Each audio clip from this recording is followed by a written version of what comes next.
Good evening. Hey, Gucci. What's going on, man? Hopefully all of you folks are having a wonderful weekend. That is the goal. Do you believe this? This is 2 scheduled streams in a row. It's a streak. 2 consecutively in a row. I'm so proud of myself. Oh, man. Having a newborn is great, isn't it? It's so cool. So cool. It's my favorite. Responding to reviewer's comment? What reviewer? What are we talking about here?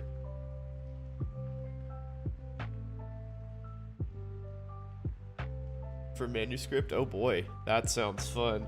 I love doing research. So guess what I got pinged with just as I was starting? This literally alerted on my phone as I was getting stuff ready for the stream, like less than 2 minutes ago. Apparently, disease-resistant Shigella is a thing now. So that's cool. Or excuse me, antibiotic-resistant Shigella. Words. They're so hard. They are so difficult.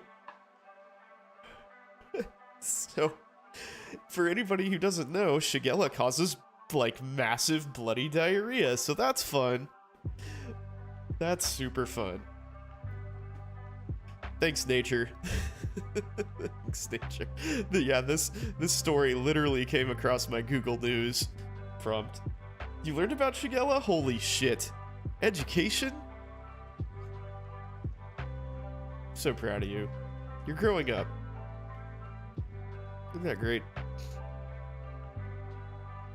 So this is something that I'm apparently at risk for. Shigella is transmitted by changing the diaper of a sick infant.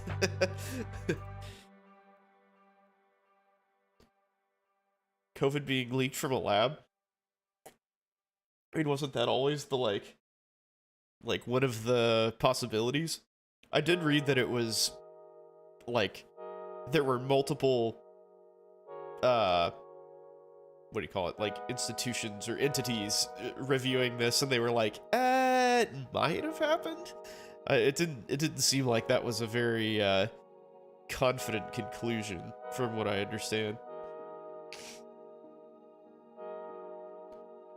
Yeah, I think the prevailing theory was the bat, like somebody sold and ate a bat or got bitten by a bat or something. But yeah, I think the lab leak thing was always like a possibility. But I mean, whatever. Whatever. Either way.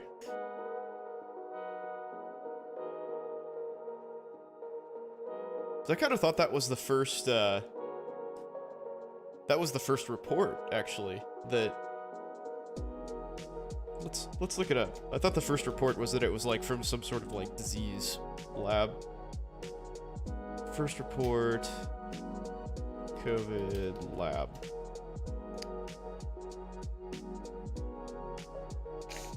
Yeah, so this is a misleading headline, right? Furthering U.S. intel divide. Yeah, so there's different conclusions here among different people or reviewers.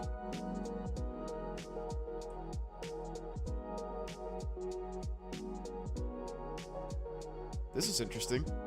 What's this from?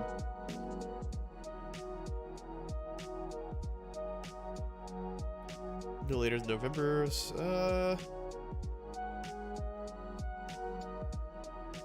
We judge the virus was not developed as a bioweapon.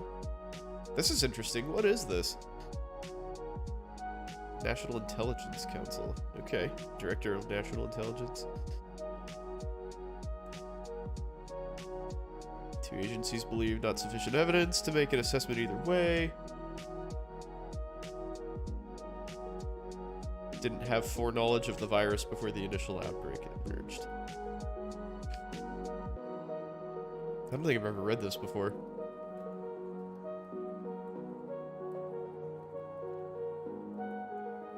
Huh.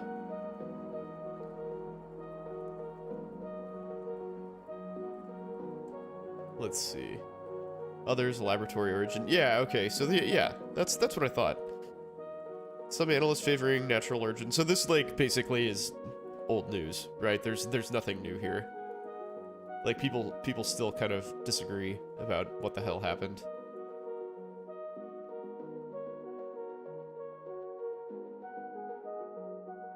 Cool. Awesome. Thanks, media, for making everybody fucking scared again, even though this is, like, totally, you know, unremarkable, basically. When was the document made? I don't know. I do not know.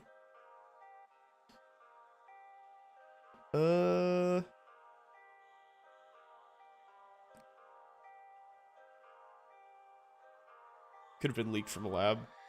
But if it was it intentional? Probably not.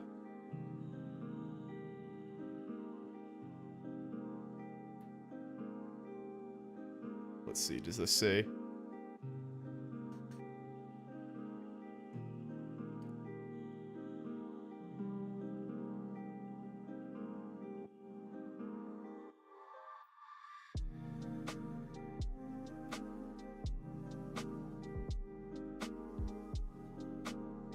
Wonder if this has a date on it somewhere.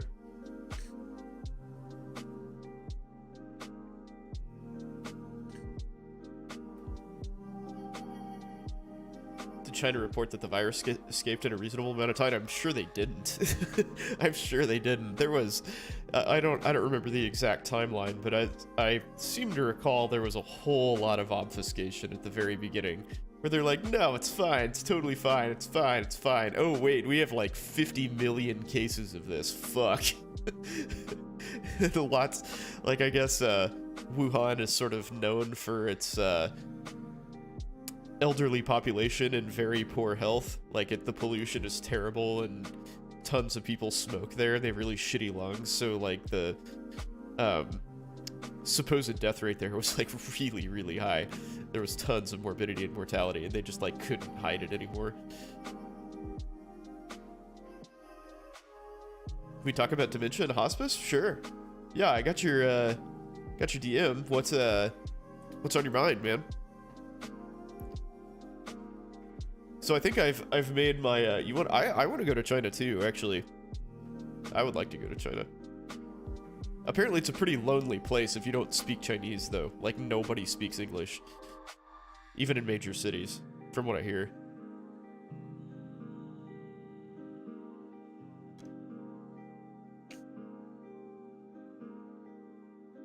And I definitely do not speak Chinese, so that would be a bit of a problem.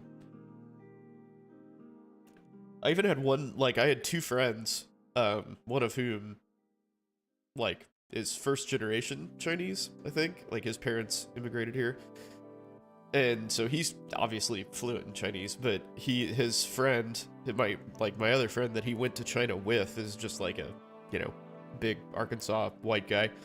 And he was like, dude, that was a really lonely month because they went to China for a month. He's like, I couldn't talk to anybody.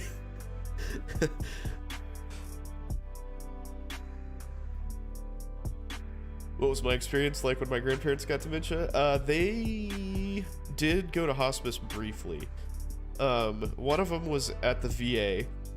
I actually felt like his care was pretty good. He was at the VA, and my grandma kind of hopped around a little bit. She went to, you know, sort of like, what do you call it? Like a nursing home, and then went to hospice when she, you know, became, just totally, like, out of it. The girls like white guys? Yeah, because you pay them. That's why. That's why they like white guys.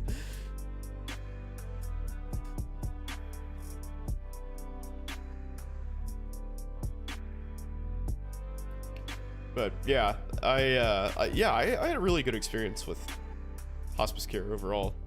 I think very highly of hospice care, generally speaking. I feel like it's a very helpful, useful service that gets kind of, I don't know if bad press is the right way to put it, but it's sort of, people think of it as like giving up, and really it's kind of the exact opposite of that. It's, you know, you're sort of like aggressively making sure your loved one is comfortable. You know, when they have a, you know, terminal condition. You think your grandparents in end-stage dementia? That's really sad, dude. I'm sorry to hear that. That is no bueno. So the timeline is slow, right? Alzheimer's is, or well, dementia in general, I guess, is very slow acting. It's hard to say. You know, it's pretty much impossible to say, really. Like, even with a pretty tight set of symptoms and like a good timeline and stuff, you just don't know. And my grandparents were very different. One of them was straight up Alzheimer's, and the other one was like vascular dementia. She had a lot of issues. Like, she'd had a aortic valve replacement, and I think she'd had a couple strokes. Looking back on it, she had rheumatoid arthritis and had been on like immunomodulators for decades. I mean, there was a lot of shit going on there. So her progression was quite a bit faster. Stand down or die.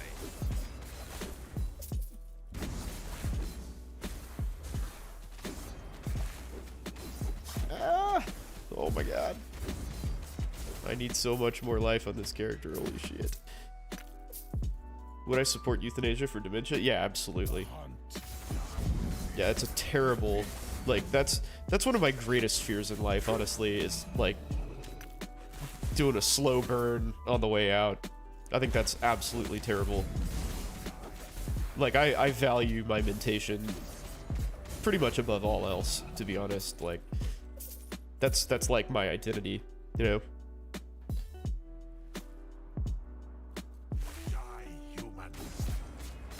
So it sucked. So my grandpa was a dental professor. He was a professor at the dental school here at UMKC. And so his fall from grace was large. And it was tough to see.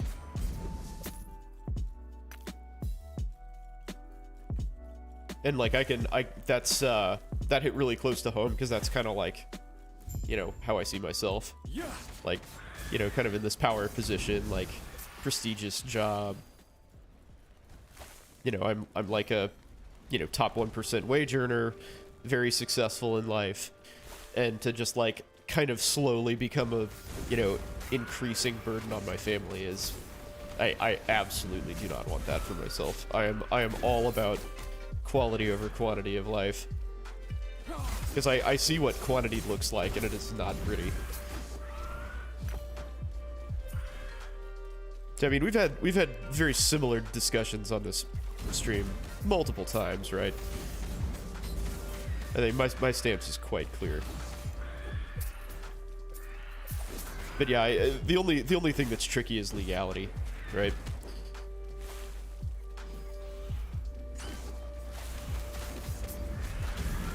And I personally don't know enough about end-of-life care and like hospice medicine and ethics and all of the stuff that goes into that to deem when like euthanasia would be okay. Because I mean, there are, you know, standards in place for that, right? Like that's a topic that medicine has dealt with, you know, pretty extensively. And there are states where it's legal under certain circumstances, and countries where it's legal. So you can draw on those places as resources for, you know, what your practice would be like. And I just frankly don't know a whole lot about that. So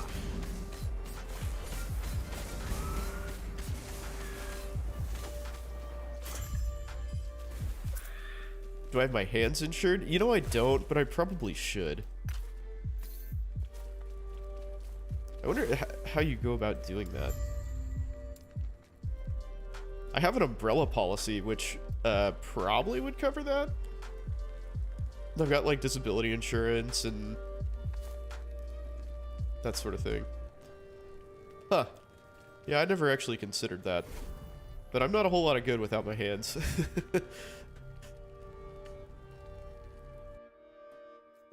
Should probably ask about that. It'd be expensive though. I pretty much guarantee you that'd be a lot of money.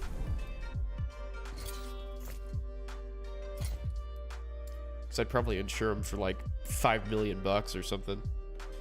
You know, whatever, like a reasonable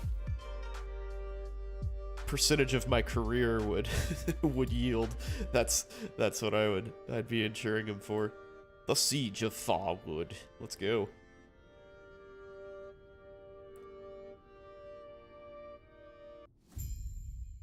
But yeah, as far as the like dementia thing goes, it just sucks, man. I like, Stand down or die. you know, the best you can do is just ensure that, you know, your loved ones have the best quality of life that they can. Keep them comfortable. And honestly, like, you know, you hear horror stories about nursing homes and stuff, but I maybe naively still really believe that most people who are, you know, working in those places really are looking out for the people there, and they actually give a shit and care. That has been my experience. Like, with all of my 3 loved ones that I've seen in hospice / long-term care. Like, they've had very good experiences with some really caring, really good people. And again, I know that that is not universal, but I think that that is more often the case than not.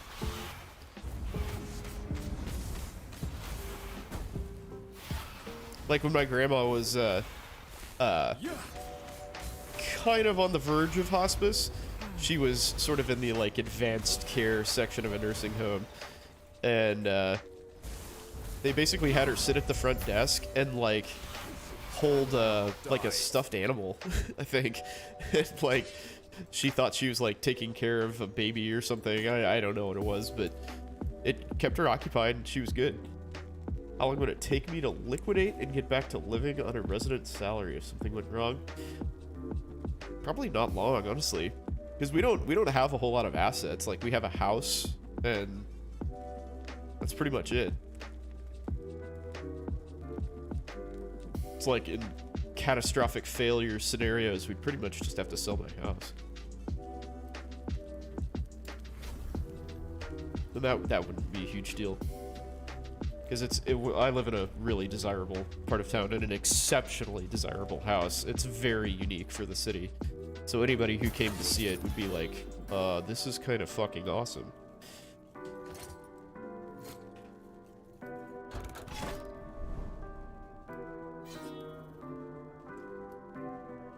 Let's see, where am I gonna go?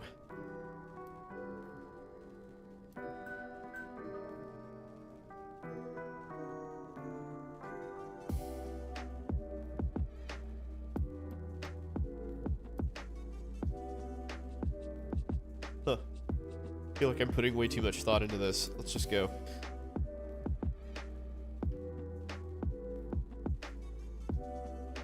Yeah, I'd probably sell off all my, like, miniatures and stuff, and that's a solid... That, like, honestly, that would probably take longer than selling the house. Oddly enough. Ooh. Just by virtue of, like, you know, it's kind of like a specialty goods sort of thing, and you have to find somebody who actually has the money available to spend on it. But those people exist for sure, and there are surprisingly large amount of them. Stand down or die.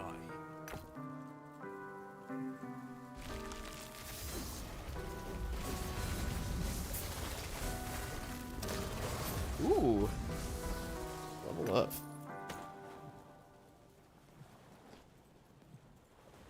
Yeah, the complications would definitely be kids' schools. So they'd have to go to public schools. We'd probably have to move to Kansas, because or at least out of Kansas City proper. We'd have to move out of Kansas City proper because the school system here is absolute trash.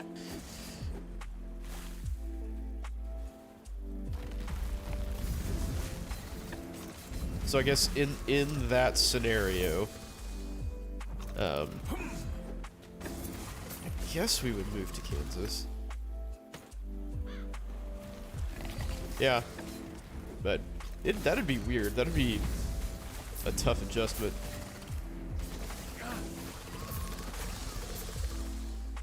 But fortunately, I don't think that that'll ever be a problem. But I have disability insurance and life insurance, just in case. I'd honestly be better off dead in a lot of ways. My family would be better off dead.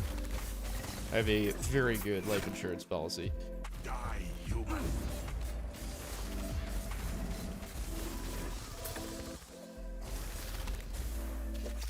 The Reddit post thing? Oh, yeah, well, I mean, I think I can probably just bring it up, honestly. It was basically, like, somebody who apparently is an anesthesiologist suggested that med students have, like, a talking point for rotations ready to go. So, like, something that's applicable broadly, like, I don't know, what would be a good example? Like AFib, causes and treatments for AFib or something. You know, that's pretty, like, specialty bridging. Like, most specialties worry about people having AFib. But, like, my take is, that's ridiculous. Hold on 1 second. Yeah, buddy.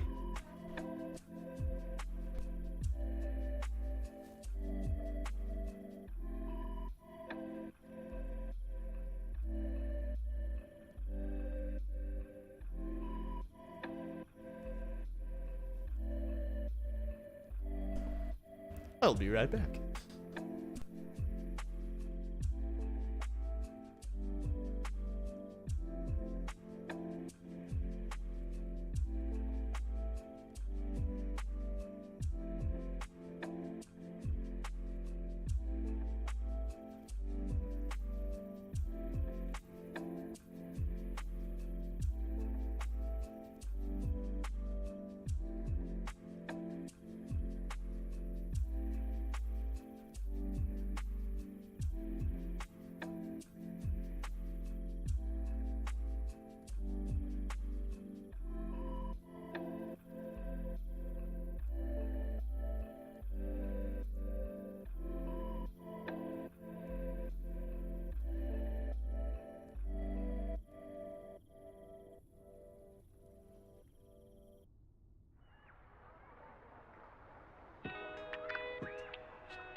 All right, back. My kid pulled the covers off of his bed and was uncomfortable.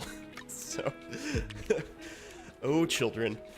What do they mean have something ready to go? They mean, like, be able to give, like, a 10-minute presentation about that topic. You know, like, be able to, like, write out stuff on a whiteboard and, like, talk about it just at the drop of a hat. Not like, why? But the kicker is, like, you're supposed to, the assertion was that you should, like, ask your attending to present that. Be like, hey, I have this 10-minute presentation on AFib. Can I give that? Like, so you're just, like, volunteering yourself to, like, do a whole bunch of extra work? Why the fuck would you do that?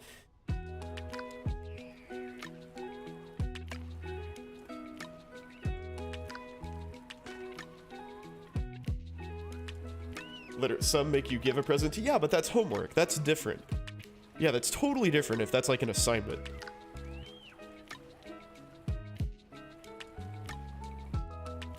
You had to do this for a rotation as a requirement. Yeah. Yeah, no, if that's like part of the rotation, then yeah, great. But that's not what they're talking about. They're saying that you should just like volunteer this information. Or at least that's how I interpret it. So I'll let you read the post.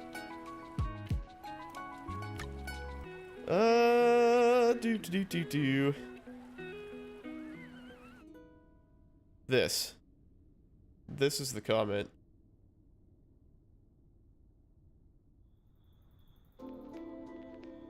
So, having a canned, ready-to-roll chalk talk on a great basic science topic that spans multiple fields is a great idea for every med student. Even if I was giving it for one of my classmates for the second or third time, I just give him a wink and keep rolling. Definitely don't be a douche how you present it. As long as the student is chill and not tearing others down, it's actually a really good idea.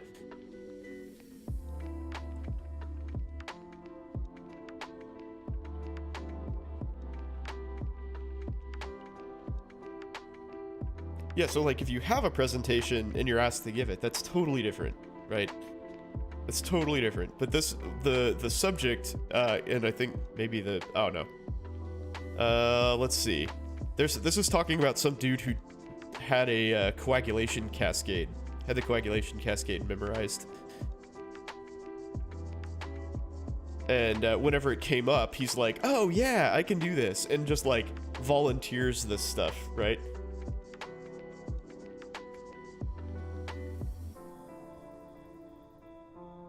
Doesn't boil down to just being able to explain something. Yeah, I mean, pretty much, but it's like being able to explain something and then like going, ooh, teacher, hey, let me give this presentation. Like, I just find that to be really obnoxious. I don't know.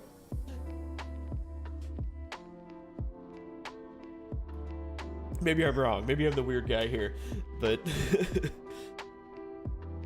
they skip boners for showing people how much they know. Yeah, exactly. It's just like, it's such a like ridiculous show to put on. But obviously Reddit disagrees because I got downvoted to shit for saying that. I got blasted, but I don't know, man. I would be like, are you serious right now, man? Like, you're just gonna go and draw the coagulation cascade, or like that guy said pancreatitis, you're just gonna go like talk about pancreatitis for 10 minutes right now? Seriously? Stand down or die.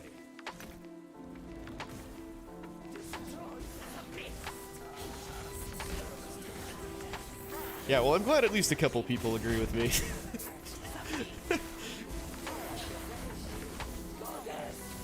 But like I get it, you know, if you have a presentation that you've given before and you're asked to give a presentation, then give that presentation. You know, if it's applicable, then spare yourself the work, man.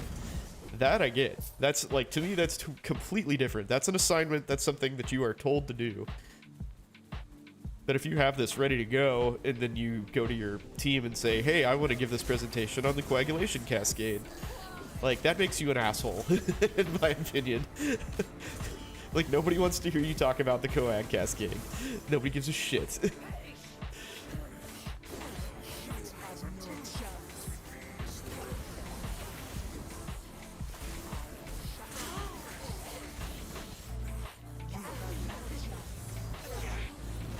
But yeah, again, apparently Reddit disagrees and they think that that's an okay thing to do. If you get your first choice for residency, you'll buy Last Epoch. Nice. So you're locked in though at this point, right? You had to submit that shit like within the last week or two, correct? You'll drown in self-hatred. Please don't drown in self-hatred. I don't have that many viewers, dude. I don't know how I would replace you.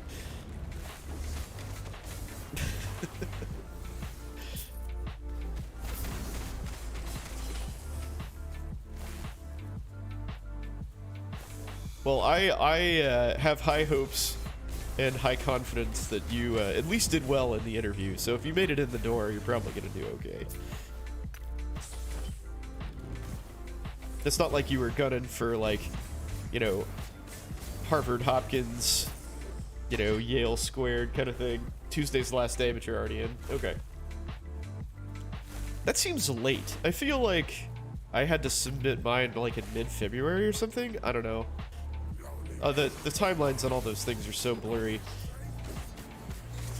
So on our on the day that we locked in our match lists, we went to this place in Little Rock called Whitewater, like this terrible little dive bar. Well, I say terrible. It was like, the bar itself was terrible, but it was actually like a cool place to be. It's just this tiny rundown place with like good live music, and it was actually a lot of fun. Anyway, we had our class party there, and at the end of the night there were, you know, it's the kind of place where like a pitcher of beer is $5.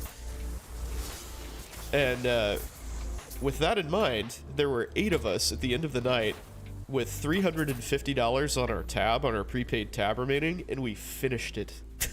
8 people drank $350 worth of alcohol in like 2 hours after everybody else had left.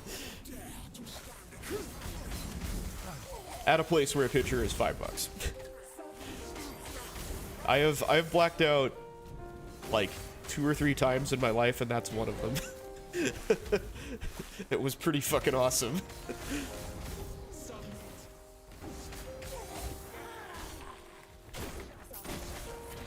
My now wife said she basically kicked me out of her car and was like, "Get the fuck out, go home. I don't want to come in with you," and just like drove away. It was just like a complete drunken mess.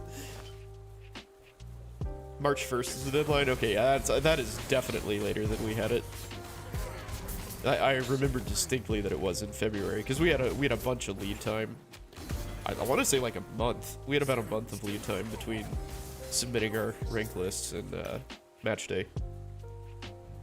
Woke in a trash can in college. That's pretty good. That's pretty good.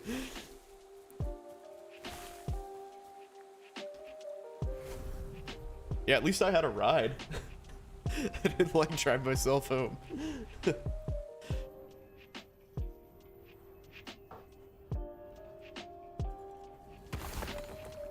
Yeah, our our class party situation was very interesting because we had 2 vice presidents. The vice presidents of the class were like the ones, basically like the party chairs, the social chairs, and one of them was a very it's fitting that she went into OB, and that'll mean something to some of you, but maybe not everyone. OB residents are not known as the most pleasant, fun people in the world, to be nice about it.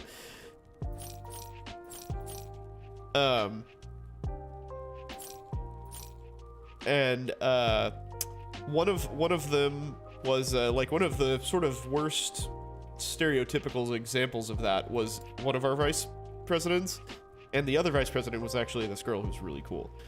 So the cool girl kept trying to, like, you know, have parties and do all this stuff, and like they could never come to an agreement, and so we were paying, you know, dues into the like social fund and never did anything with it.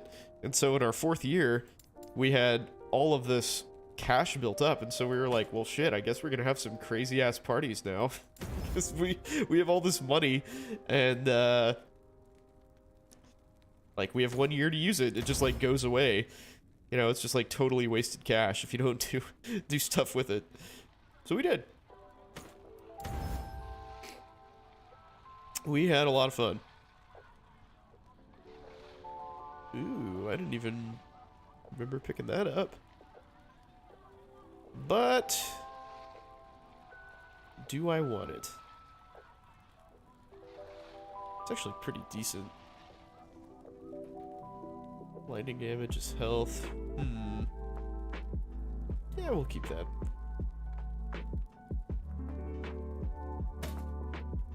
Shatter.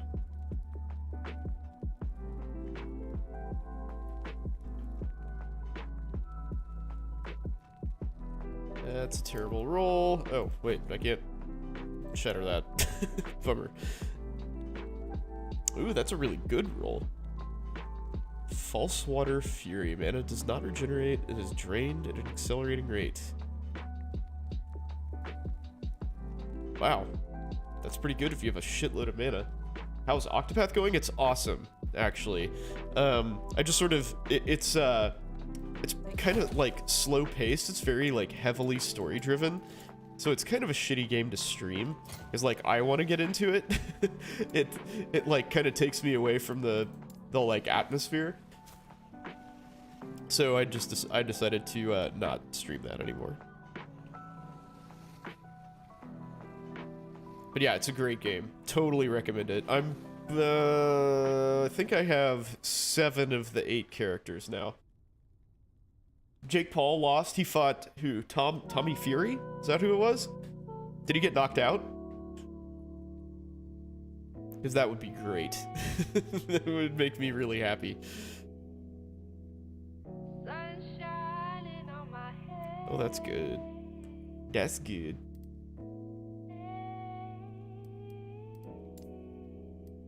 Split decision. Okay.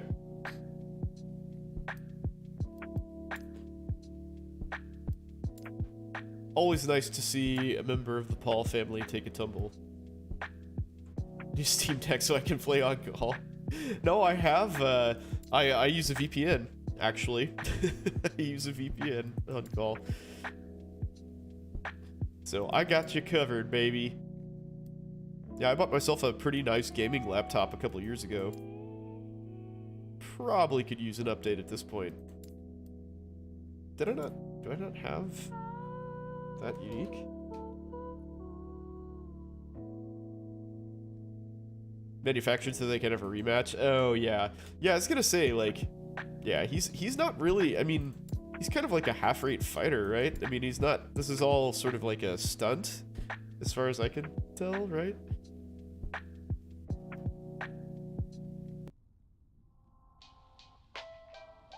I think that's actually better. The IM residents have downtime on call. Dude, not in my experience. I got called a shitload overnight. Not in academics. But I think in like the real world you probably do.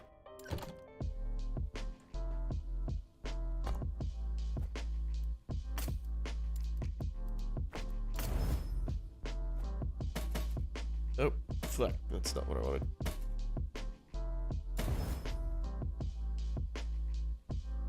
Yeah, IM residents don't have downtime at all.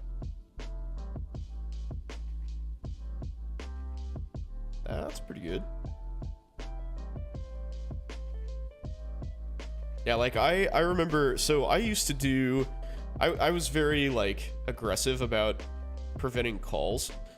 Because I fucking hate getting called for stupid shit in the middle of the night. So whenever I would get like checkout from everybody, and I would go to every single floor that had a patient of mine. And I mean, we would cover 4 teams, so you know, we'd have 50 to 70 patients that we were covering, and so obviously you knew nothing about any of them, which is super safe.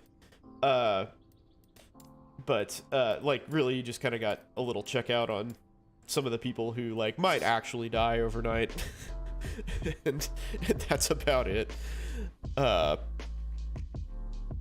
But you know, I would just go around and ask the nurses, like, do you guys need anything? You know, I'd wait for shift change for everybody to sort of like settle in. You know, about 8:30 or 9 o'clock, I'd run around and say, hey guys, how are your patients doing? Can I help you? I'm with whatever service I'm covering. And most of the time I'd be like, oh yeah, you know what? I think somebody needed X. And I'd be like, sweet, let's take care of that right now. And I mean, I probably saved myself 5 to 10 calls a night, just depending on that. But, and then I'd go to sleep. And nobody would ever see me. And they were like, for a little while, people were like super worried that I was just like disappeared or something, because the other residents just sat in this workroom awake all night and like bitched. It was a super duper toxic environment, and I was like, I, 1, have no interest in that, and 2, would like to be as rested as humanly possible when I go home in the morning. So I just disappeared and slept in a call room. And I remember like we had to log all of our calls because the calls were getting so bad. Yeah, exactly. Hemoglobin went from 10-1 to 9-9. Please help. Yeah, I can't even tell you how many calls I got that were like, this patient's potassium is 3.4. Like, no other information. It's just like a text page. Like, okay, noted. And then I get another page. It's like, hey, did you get my page about that patient's potassium of 3.4? Yeah, what did you want to do about that? Like, well, it's 2 in the morning. I think you should stop waking your fucking patient up and leave them alone and do nothing about it. That's what I think. Tell them to eat a fucking banana. Like, I don't know. I really don't care. That is totally irrelevant. Retransfuse. Exactly. Yes, but make sure you do it over 3 hours so that the blood gets in efficiently. But yeah, so I had, I averaged 29 calls a night. And they were like, dude, that's really good. Which, so apparently, other residents were getting more calls than that. And I was like, what the fuck? How is that okay? How is getting called 30 times in 12 hours like an acceptable... Like, everybody's like, wow, very good. Yeah, he had a really light week. What the fuck? So yeah, not so much downtime on call for IM residents. Not so much.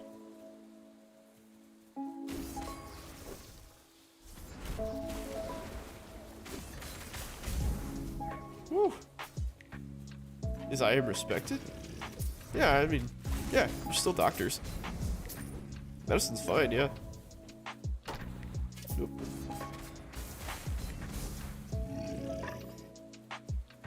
The less you do, the better. Yeah, absolutely, man.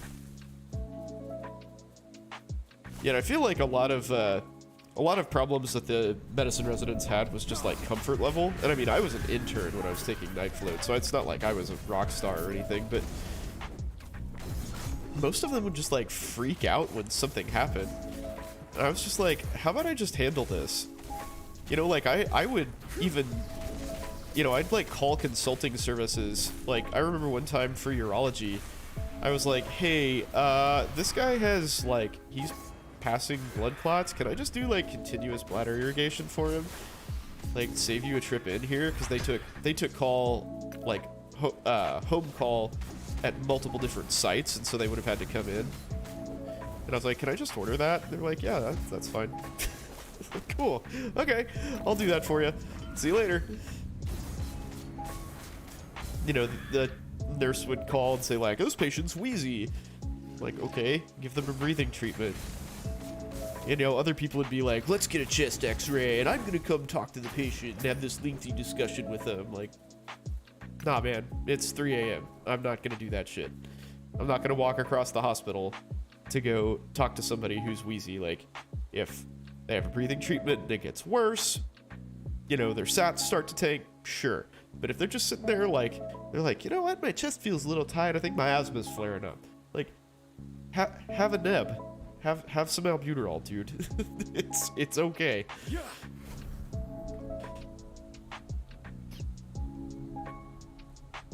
But yeah, it's just about working smarter, not harder.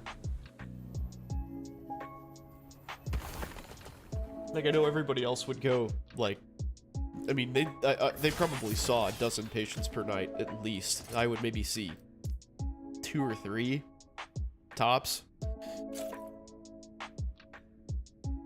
Like, you just don't have to lay eyes on every single person for every single problem.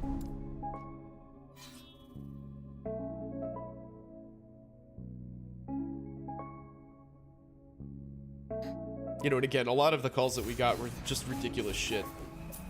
You know, like borderline labs that are unimportant in asymptomatic patients.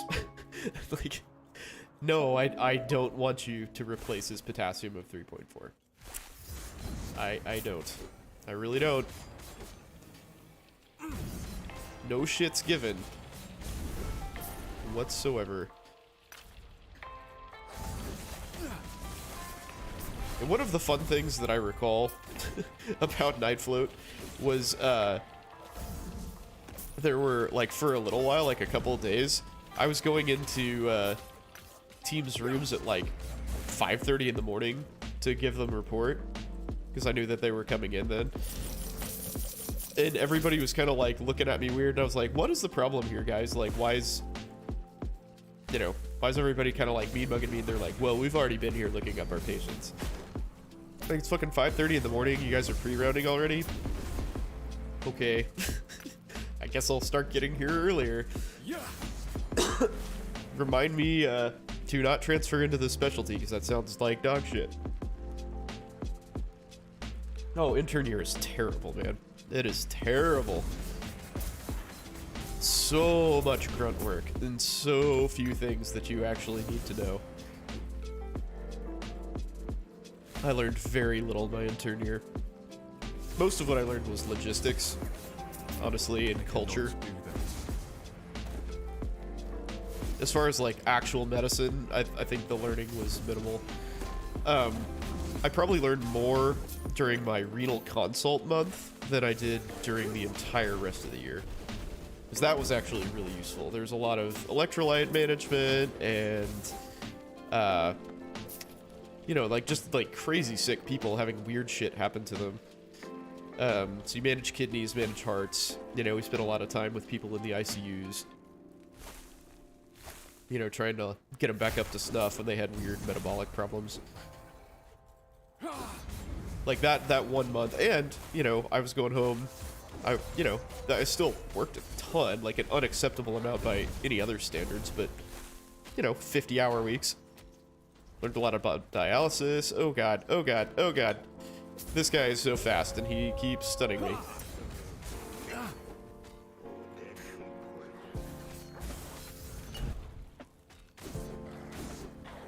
Wish there were mana potions in this game. That would make my life way easier. CVICU is your peak medical knowledge. Yeah, CVICU is super useful. Like, for everything. You deal with every problem there. Like, if somebody has a shitty heart, they have a shitty everything. It's all pink on the inside. Yes, it is. That's true.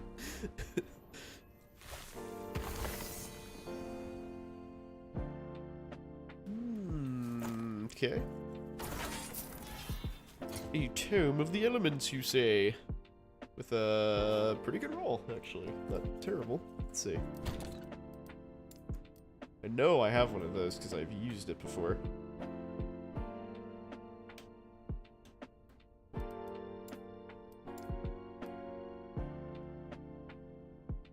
Oh, well, that's a better roll. Cool. Noted.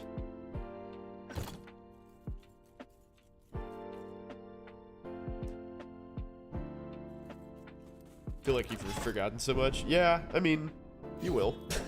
I mean, you're gonna forget a whole bunch of stuff, and then, you know, you'll take step... I guess you've already taken step 2, right? Yeah, you've already taken step 2. I forget, step 3. That's, yeah. Step 3 is the residency one. Duh. Yeah, when you take step 3, you'll refresh a lot of that knowledge. Have you? Ha! You shall die trying. Ow!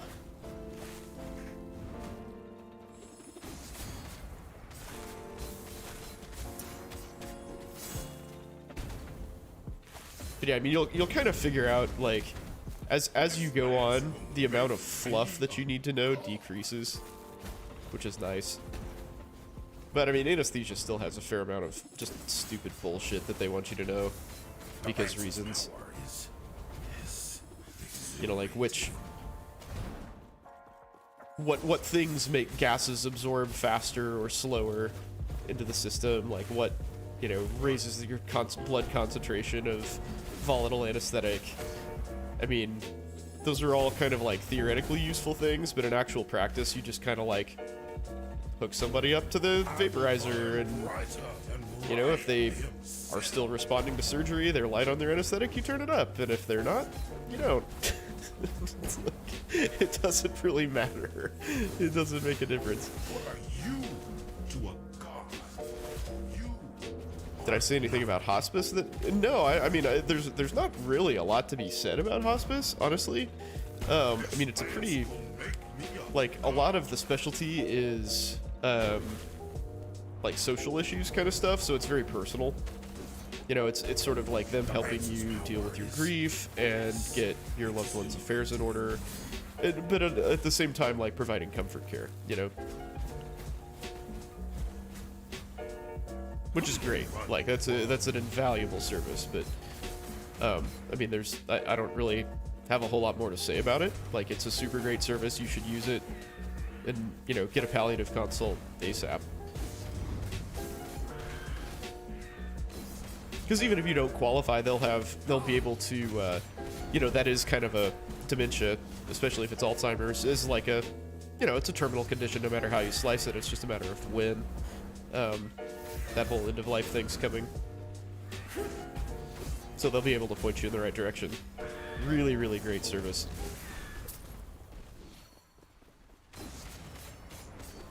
You know, I'm not sure how that works, to be honest. As an outpatient, I'm not sure how that works. I would contact you know, your grandparents' primary care doctor and say, you know, we've noticed these things, like, is this an appropriate time to get a palliative care consult? And, you know, they can probably address that for you.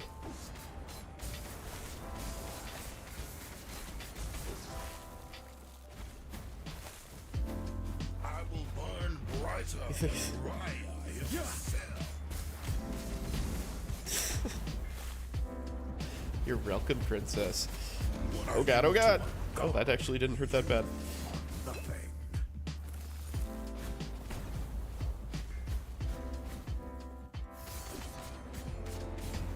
This lance will make me I have no soul, just milk. There is no soul, only milk. It's true, actually. the lance's power is exhilarating. Yeah, well, with any, I don't know what you're ranking where, but I think I have an idea. So Run, you worm. we might have some similar experiences. You just drained me of my milk? Hilarious. Ooh, what do I get? Let's see. Boots drop rate? Gloves drop rate? Amulet drop rate. Wow, I don't think I really want any of those. This is a pretty jazzy track. I like it. Yeah. Yeah, I do not look upon intern year fondly at all. That was a terrible year of my life in so many ways.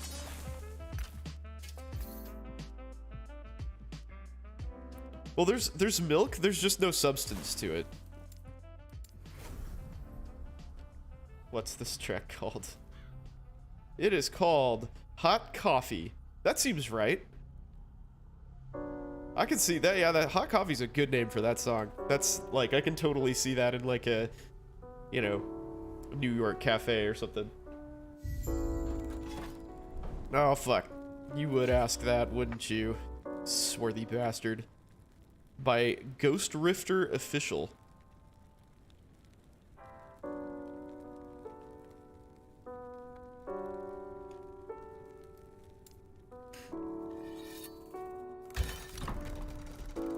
Alright, I'm gonna go back and do this one again so I can do that.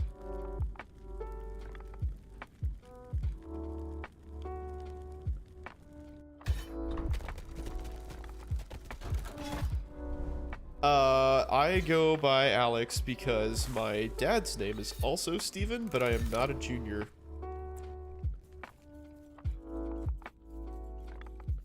His middle name is Kevin. So, yeah, they wanted to make life as difficult as humanly possible for me. Because I don't have the same middle name as my dad. Oh yeah, wait, shit, I'm fucking this up. This is where I'm gonna be.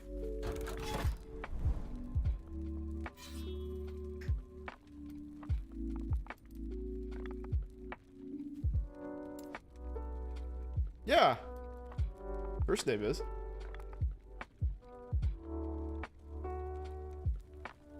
Come on, dude. I dox myself all the time. You should know this.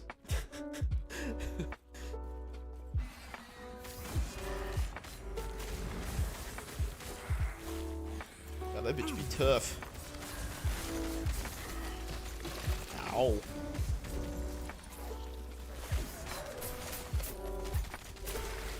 Damn, dude.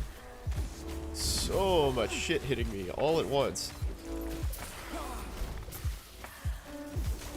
I need a lot more mana. God.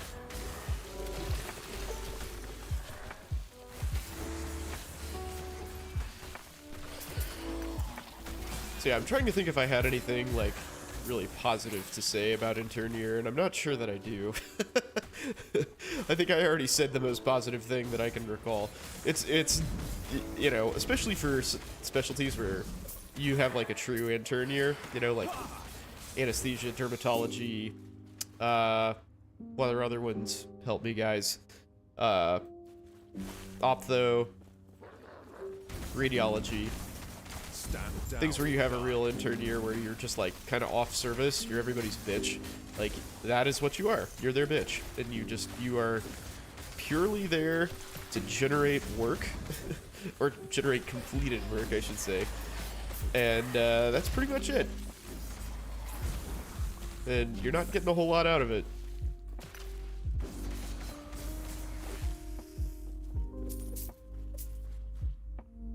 Do the nurses want to fuck interns? No. No. There are plenty of better targets. Like senior residents, for instance. The payoff is much nearer. Unless you mean fuck in terms of like screw over, then yes. Yes, they do. They will go out of their way to hose you if they don't like you.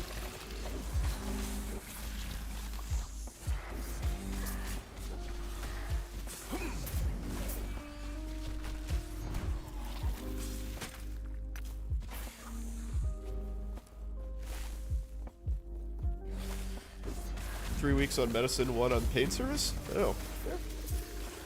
Yeah, could be worse. At least it's not 4 weeks on medicine. I learned very little on my general medicine months. Very, very little. I was a note jockey. We had one attending who was so slow that like we would see people that we had consulted earlier in the day doing their afternoon rounds, and we would like we would just track them down and be like, hey, we consulted you like 6 hours ago while we were rounding in our first patient. Have you had time to see that patient yet? It was like so inefficient that it bred further inefficiency, because we had to, like, instead of doing our rounds by unit, we had to kind of like talk about the patients who we thought might go home that day, and we had to go see those people first because we needed to discharge them. So we would, like, you know, see like 4 patients all around the hospital, and then we would start rounds over, and so we'd have to like go back to units that we'd already been to. It was so bad, dude. So bad. We would finish rounds by like 9 p.m. sometimes. So like we'd literally round for like over 12 hours. It was fucking crazy. Spend like 45 minutes to an hour on patients on average. Oh man. That was my second rotation of residency, and I was like, wow, this is truly terrible. I hate everything about this. Yeah. Where do you find you a big boy? Just keep your eyes open, man. They're around. They're around. Big boys need loving too.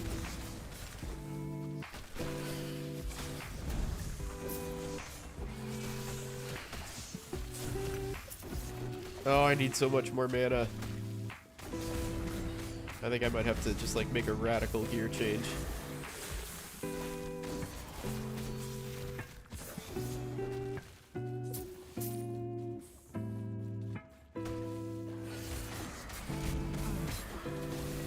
Yeah, residency, I do not look back upon fondly, really, in any capacity. That was not a good time. Not a good time. I did learn a lot. That's about all I can say. But at what price victory?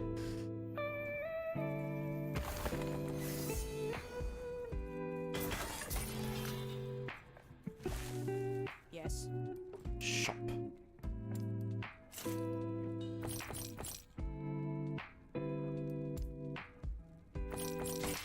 Oh, fuck. I don't want that. Get out of my inventory.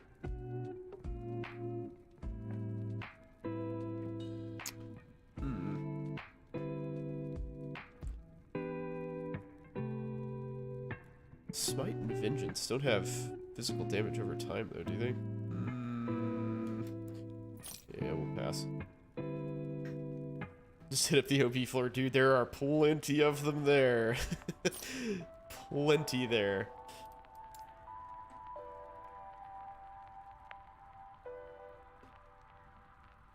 There is someone for everyone, as I often say.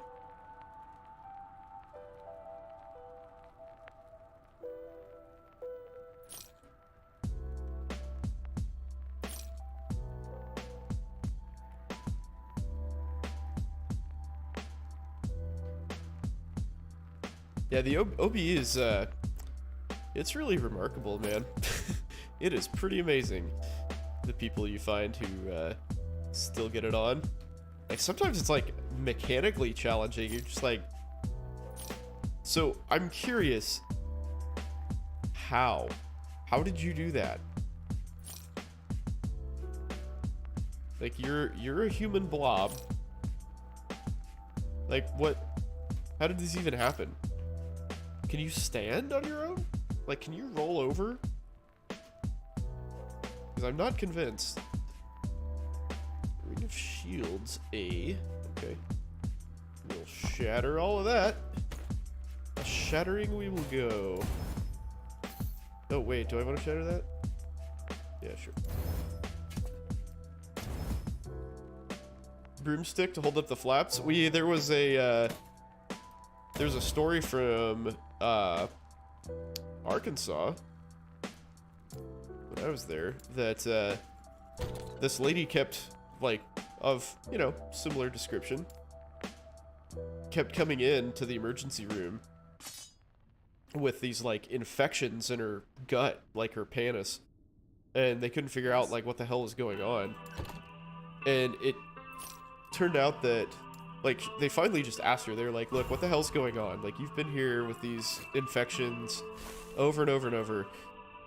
And she was like, oh, well, when we want to have sex, like her and her husband, she and her husband, their neighbors came over and held her belly up with a 2x4 so she and her husband could bang.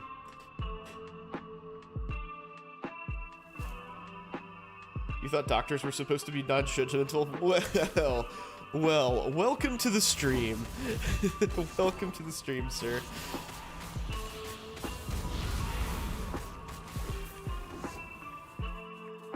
It was all a farce. It was all a farce. I'd say doctors are some of the most judgmental people out there, honestly.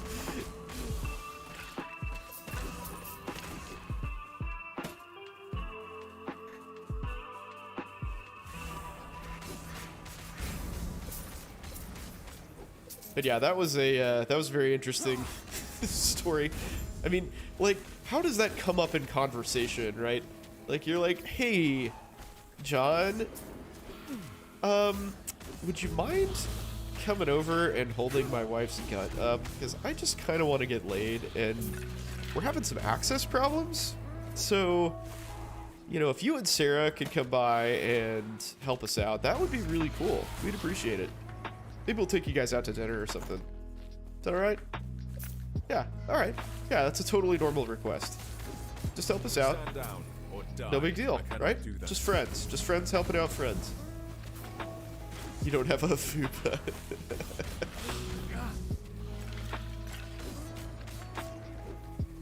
You don't think the conversation was that sophisticated? Well, you know, I was trying to, you know, zhuzh it up a little bit.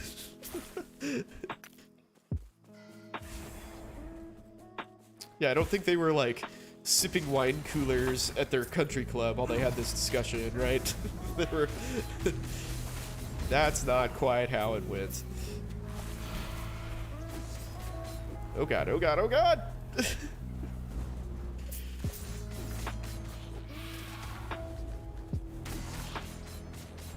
Dinner was served, no need to leave. Oh, that's so gross. That is so gross. Ugh. Oh god. Yeah, I think it was a 2x4. Yep.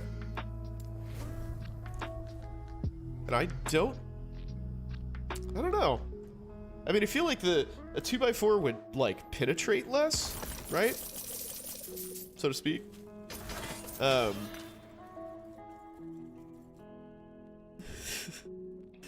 Yeah, I said that. I said it.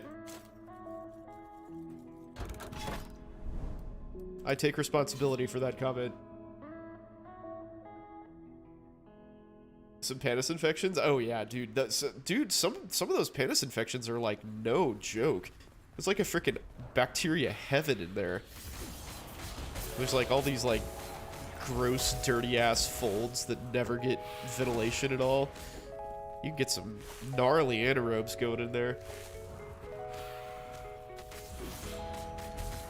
Yeah, paniculitis is no joke. It's actually, like, really, really bad.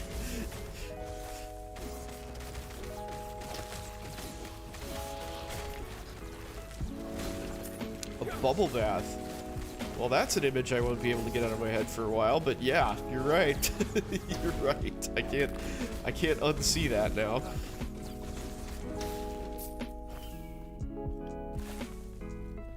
Or maybe you will enjoy a bubble bath more.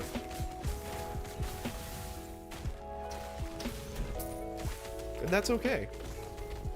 We can start this this life of non-judgment right now. Right here.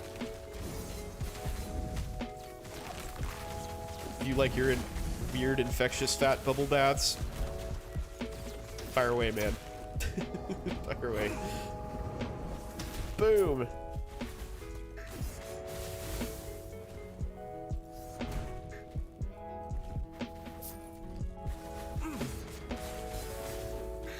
I need more mana. I'm trying to like level up to where I can use a bunch of items that I already have, so I don't have to like get all this random new shit. Well, dude, I think they have to be able to actually like physically stand up to take bubble baths, and I'm not entirely sure that they can do that. Ooh, idols, idols, so many idols. Give me idols, yes, yes. Yeah, there's some pretty gnarly ass people in this world, man.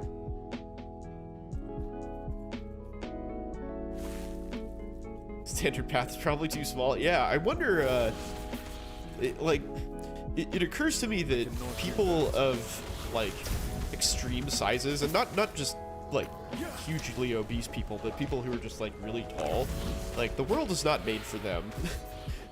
I mean, like, probably the most extreme example is planes, right? Can you imagine being, like, 6'8" on a plane? That sounds fucking awful. Like, I'm 5'9" and it's cramped.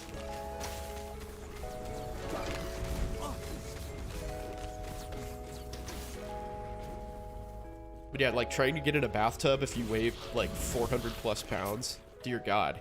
No thank you. Manlet hell. What is a double wide bath? Does that exist? It sounds like something I want. But we just renovated all our bathrooms, so I'm not doing that shit again. No way.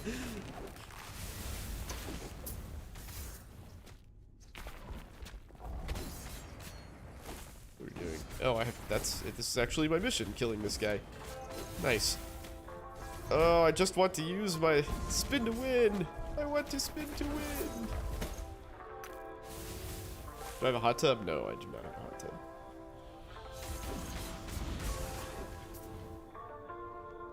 I definitely, like, we kind of briefly thought about installing one after our trip to Sedona last spring. Because we, like, both of the places that we stayed at Airbnbs had a hot tub and it was amazing. But then we realized that we would, like, hardly ever use it. Just because of, like, the weather here and stuff is so bad.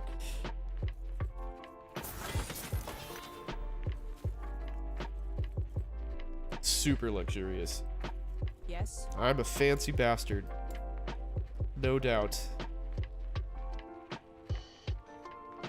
7 seconds cooldown for summon vines?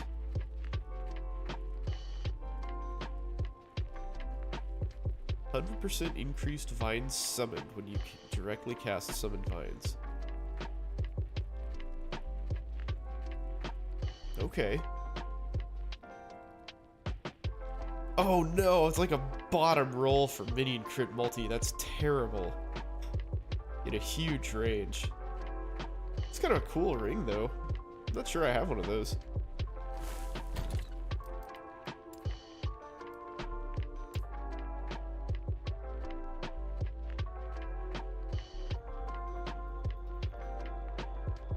Yeah, hot and cold is good. I agree. Hot and cold is good. Hot and hot is terrible. Like when you get out of the hot tub and it's the same temperature outside. That happens in Kansas City, and it sucks. It's not fun. And it's not even, like, if you have one in Arizona, which is where we were, like I said, like, the air is super dry, so you at least, like, evaporatively cool. Not so much here. It's still, like, when it's 105 degrees outside, it's still, like, fucking 40 or 50% humid. So, that's a big fat no thanks from this guy. Pseudomonas. Yeah, I don't want any Pseudomonas infections, that's for damn sure. Sounds terrible.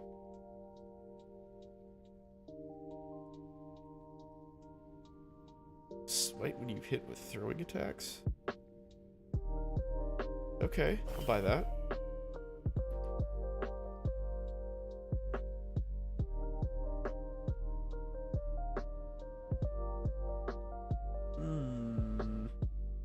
Frailty and fire is. I don't know about that.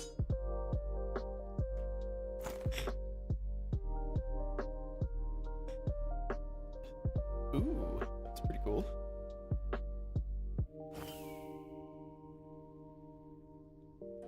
Staff Epi Girl? Oh my god, what? So one of my favorite things, so you guys will get acquainted with this real quick, but you'll get tons of calls where nurses just like say something like, you know, like we were talking about earlier, like the like potassium thing. They just like call you and say, hey, blah. And oh, I'm putting all of this in my stash. God damn it. Fuck. That is not what I wanted to do. Oh well, whatever.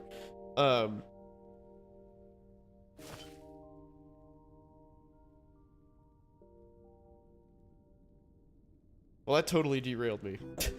Oh well. So yeah, anyway. You will get called for random nods. They do say blah. You can't... Yeah, you can totally flirt with them during the potassium call. But you'll find quickly that they, like, don't really understand what you're looking for. So, like, like, my example for that in my, you know, daily life is we'll get called for an epidural. The nurse is like, hey, the patient in this room needs an epidural. And then she's, like, ready to hang up the phone. And you have to be like, whoa, what's it? 1 second. Like, what's her medical history? Does she have any, you know, weird shit going on?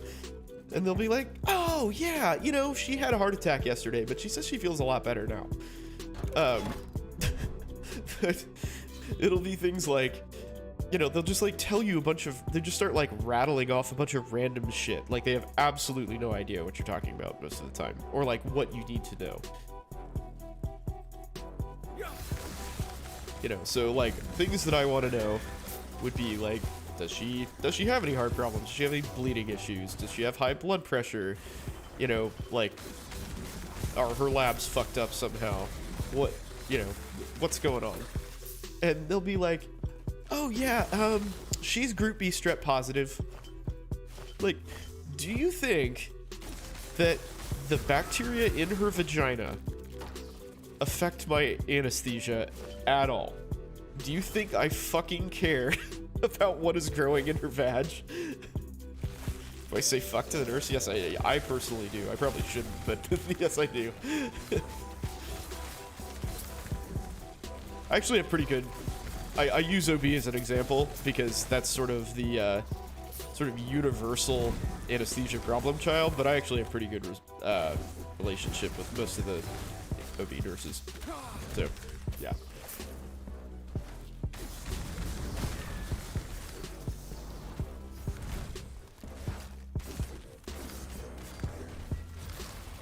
But it's, yeah, I mean, you'll get that everywhere. You just get this, like, random hodgepodge of information, and it's just like, okay, you know what, I'm sorry I asked, never mind. I'll come see your patient. Whatever.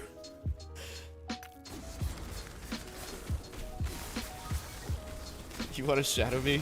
It's probably not very interesting, honestly. It's probably just mostly us bitching and something or other in the office. Where's Levo, man? That guy hasn't been around for a while. He's the only person that's actually met me in person. Hey Levo, if you're watching, dude, I hope you got into med school.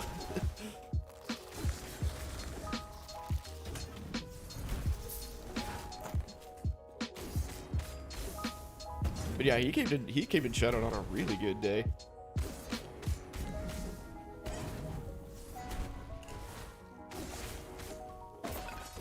You know, do it take your Twitch subscriber to work day. I mean, that's pretty much every day as far as I'm concerned.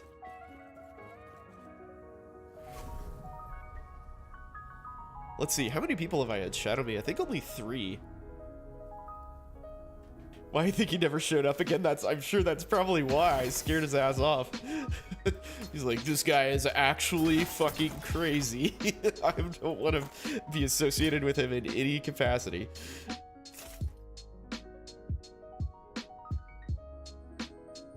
Would I be able to tell it was you if you randomly shadowed me? Well, I mean... How do you randomly shadow someone? You're just like, you just show up and you're like, hey, I'm shadowing you today. That's not quite how that works. I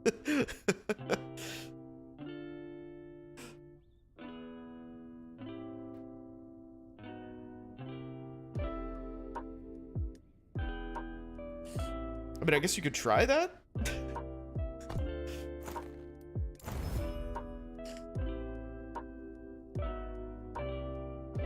Oops. That is not what I wanted to do. Dodge rating get hit recently? Alright. That actually seems like a pretty good idol.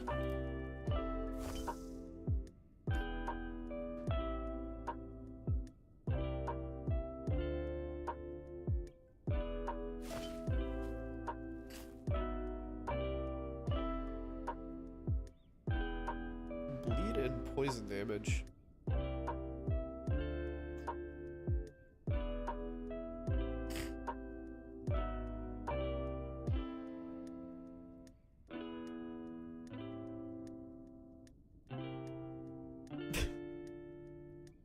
You know, just wait in my driveway and follow me to work. You could try that. So I had a friend who, I don't know why this reminded me of that, but I had a friend who, he had this girlfriend and her family was crazy. Absolutely fucking insane. And, like, they were always, like, causing problems, like, calling the police on him and stuff, and just, you know, my friend sort of invited problems on himself, to be perfectly honest, but, like, he hadn't done anything, like, wrong, you know, he, like, treated this girl well, and, like, her family was just fucking trashy and terrible. But anyway, one day he just gets, like, this, like, really loud knock on the door, and he goes and opens the door, and a SWAT team, like, you know, barrels into his house, basically. And this is, like, pre-swatting days, you know, I think we were 20 or something. And, he was, like, you know, the, like, I don't know what you call him, like, the sergeant, or whoever is, like, in charge, heading up the team, was going, he was like, you know, what are you hiding? What the fuck you got in here? Like, you know, yelling at my friend. And he was like, dude, I got some weed in the side table in my room, and I've got some beers in the fridge, and I'm under 21. And he's like, I don't give a shit about a joint. Where's the coke? So what apparently happened, like, so I guess, you know, all of this sort of, like, got settled down, and what apparently had happened is my friend's girlfriend, her family, had called the police and said that my friend was a drug dealer. Like, he was selling huge amounts of coke. And at the time, he was a pipe fitter in Maryville, Missouri, which is like a 2-hour drive. And he's a crazy motherfucker, so he made that commute every day.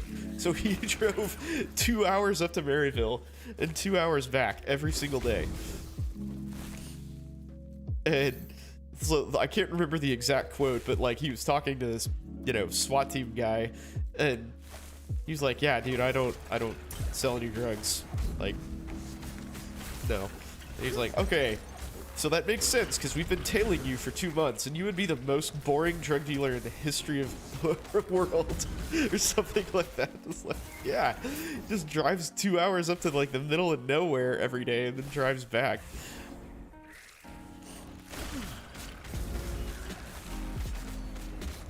So that's you guys. I feel like everybody's just kind of like, there's this, you know, train following me to work every single day of people that are like longingly wishing they could come shadow, and then you just turn around when you get to the hospital.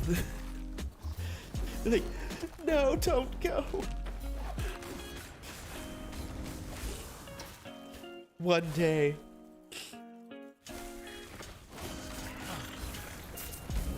I mean, I think you were right the first time. I think you were right the first time.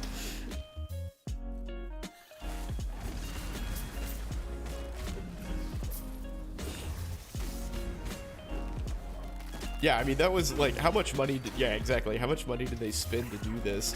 You know, that had to cost a couple $1,000s at least. Not to mention all the time. Like, you commit somebody to like following this guy on his daily commute 2 hours to and from work every single day.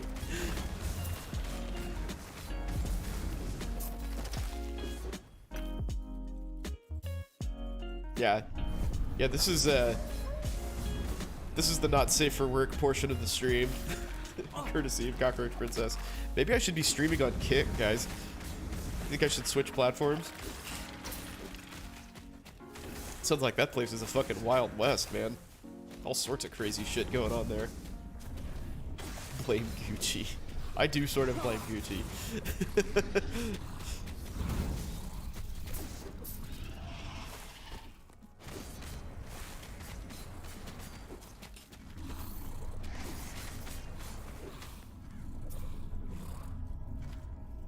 But yeah, do you guys know about this? Do you know about Kick?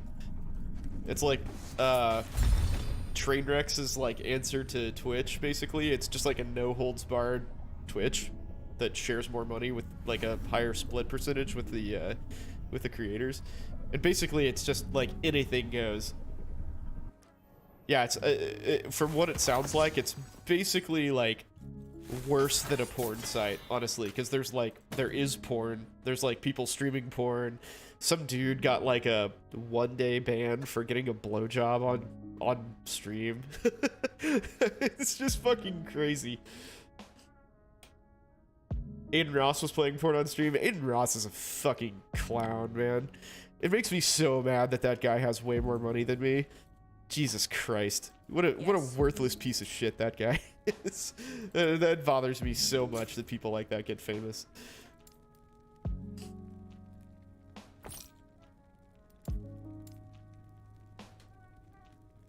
Yeah, Aiden Ross, I think, is like, before he left Twitch, was one of the maybe like top 10 Twitch streamers or something. That's really the only reason I know about him, is because he got talked about. Like, I listened to Devin Nash, who's like a marketer basically, and he talks about, you know, the people who are kind of leading the charge in terms of performance on like all these platforms. And so I'd heard the name, but I don't really know anything about his content, but I have heard like some of the stuff that he's done, and like he just sounds like he's a fucking idiot.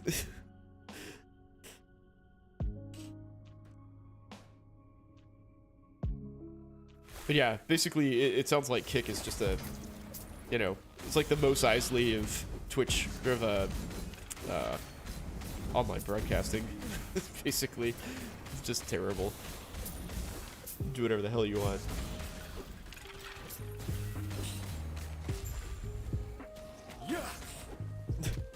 Either way, I'm still getting old. Yeah, I know that feeling. So the way that I know I'm getting old is every year we get new AA students, and I'm like, oh man, these kids are like, they're so little, they're young, and I'm like, oh wait, they're actually like 24 years old. Like, fuck. They look so young. Like, these are people in a master's program. Ooh. Rogue ward. Oh, like rogue. Got it. Never mind. It's for the rogue. Ward gate done. Yep. Reading comprehension. It's a good thing. But yeah, all the new students look like they're babies to me. It's weird. Seal the vile gate. Well, I would if I could, man. Need to stop freaking running out of mana.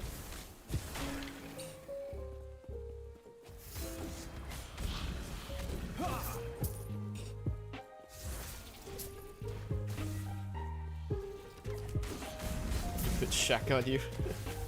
I bet you'd like that. Stand down or die.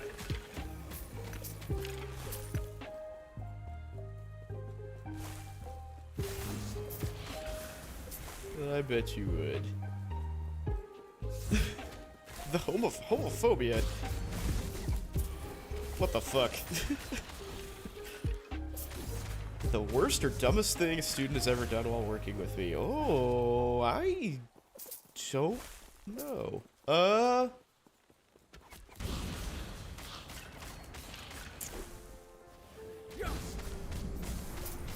Man, that's tough. There's a lot of like little dumb things that they'll do. But I usually don't put the students in a position where they can like actually make a big error.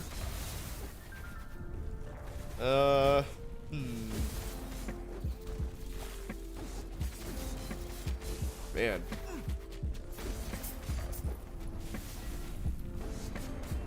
Shoot, I'll have to think about that. I really wish that I had a good answer. The worst thing I've ever said to a student? I've never said anything bad to students. That's a good way to get your ass in trouble. I'm not that dumb.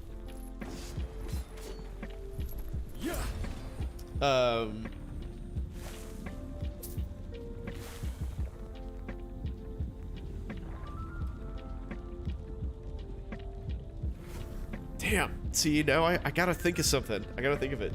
The worst thing I've ever said to a nurse?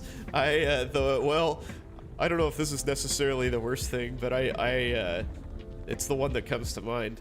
I was, so, for perhaps obvious reasons, I'm not really in a position to not answer a phone call that I get, because any time you get contacted, it could be an emergency, right? So, even if I'm, like, dealing with another emergency, I at least have to, like, say, hey, oh, that can wait, I'm dealing with an emergency. Right, so, I was doing something in the heart room, or, I can't remember if it was a heart, I think it was a vascular case, actually, it was like a carotid or something, and something was going wrong, and I was trying to troubleshoot it, and, like, a nurse for, an IR case called, and was like, hey, we got this patient ready, and, like, wanted to tell me something about it, and, like, coordinate something. And I was like, hey, like, I don't know anything about that. Call my partner. You know, I can't deal with that right now. And she kind of laughed. Like, it's, I don't really understand her response still. So she kind of like, she was like, ah, ha, ha, and then like kept talking. And I go, no, that was not an invitation to keep talking. I'll call you back later. and hung up. And everybody in the OR just like started laughing. I was like, yeah, I know, I'm gonna get written up for that. But I didn't, actually.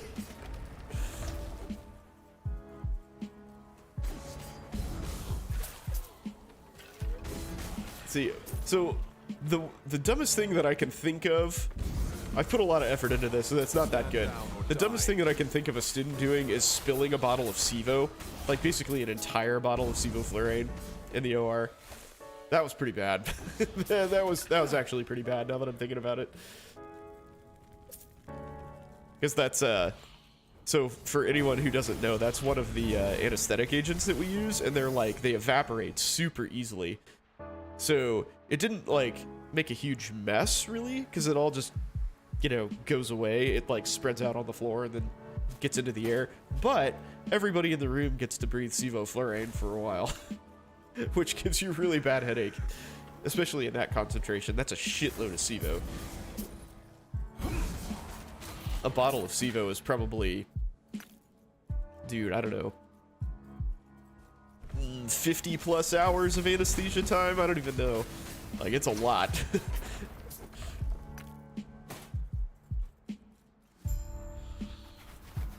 Stand down. How often do I get venomous snakebite cases? I cannot remember ever seeing one, to be honest with you. How did I kill something all the way over here? Like, and if I see a snakebite, you know, it's like an IND. You know, we're not, like, dealing with the actual, like, envenomation, right? We're just fixing the shit that died because of it.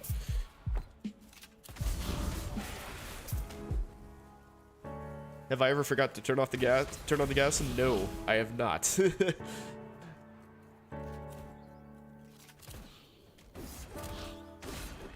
Yeah, not if you forget to turn down the flows. True. True.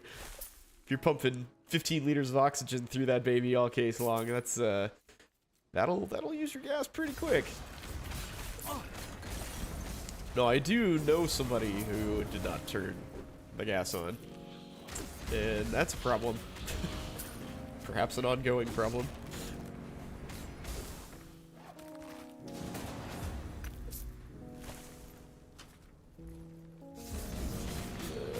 You bitches. Get ignited. Yeah, fuck off.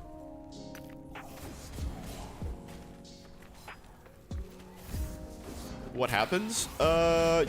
Usually nothing, because the patient's probably paralyzed at that point. In this particular case, the patient was like, yeah, they were fortunately having a fairly small surgery. I want to say it was a hernia, but it might have been like an appendectomy or something, I can't recall. They were like, just so you know, like, I remember, you know, like, a small snippet of my surgery, and I can't remember what time frame that was over. Fortunately, anesthetic gas is an amnestic, so you won't remember.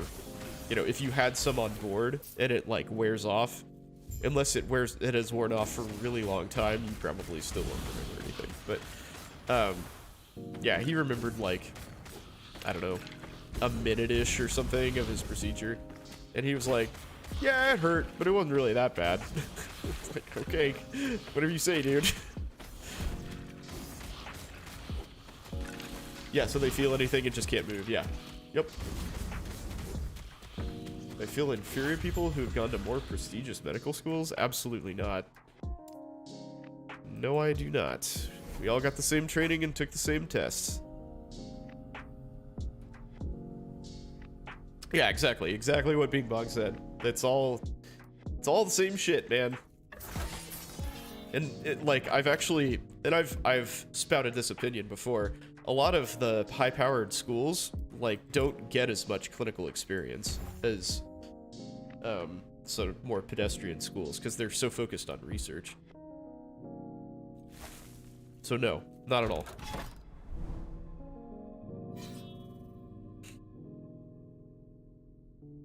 Yeah, being awake during surgery is not good.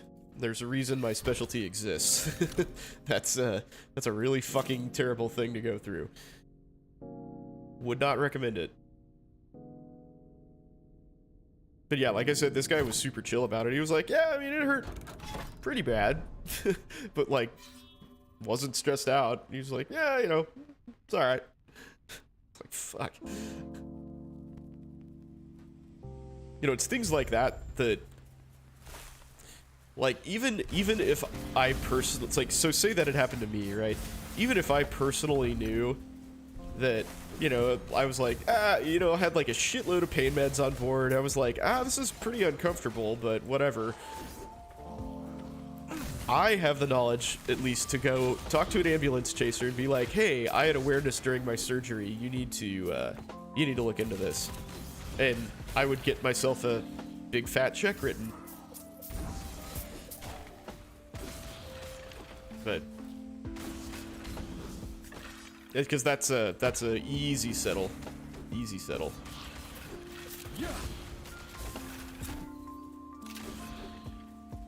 But we'll see what happens. How could they prove it? Well, so we use electronic charting. I think pretty much everybody uses electronic charting in the operating room these days, except for like super teeny tiny hospitals. And so all of the like ventilator data from the anesthesia machine flows over into the electronic chart.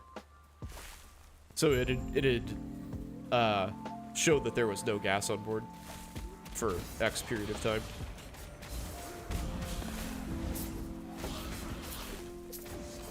You quiz them and pimp them. Exactly. But yeah, that's how they could prove it. They'd subpoena the anesthetic records.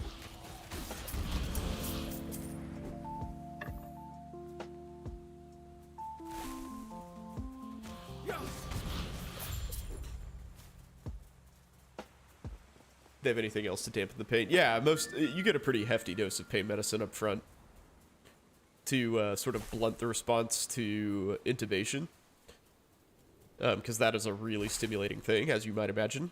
Your trachea is not really designed to have PVC shoved into it, so yeah. So we give you some fentanyl up front.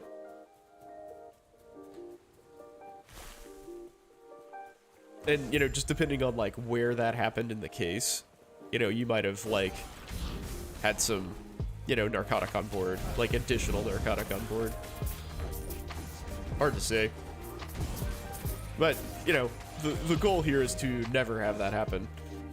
Like, I know that's the only incidence of that ever happening that I'm aware of.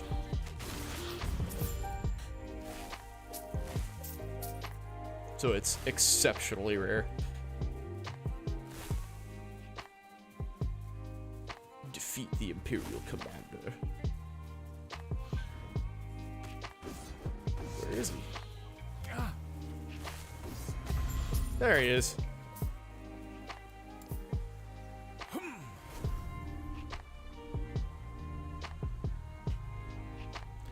And there are some surgeries. There's actually a thing called a wake-up test. Bing Bong, you'll get to learn about this. It's super fun, if you haven't already. Where, like, during a surgery where, like, neural compromise is at risk, so, like, basically brain surgery or back surgery, or maybe, like, some sort of, like, complex, like, peripheral nerve repair or something like that. They'll actually have you wake the patient up, and you know, you'll get them like just awake enough to like follow basic instructions to like move a finger or like move their leg or something like that. And that is generally a pretty unpleasant experience for the patient, as you might imagine. Have I tried Octopath Traveler 2? I haven't yet. I want to finish the first one first. I really like the first game. We were kind of talking about this briefly earlier. I'm kind of like into the story, and I feel like streaming it sort of like breaks my train of thought and like my engrossment in it. So I just like I am kind of wanting to play Last Epoch anyway, so I figured I would just take a break from that.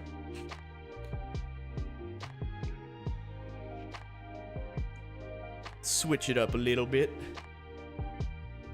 You played the first years ago? Yeah, well, I mean, it's only like 3 years old or something. It's not that old.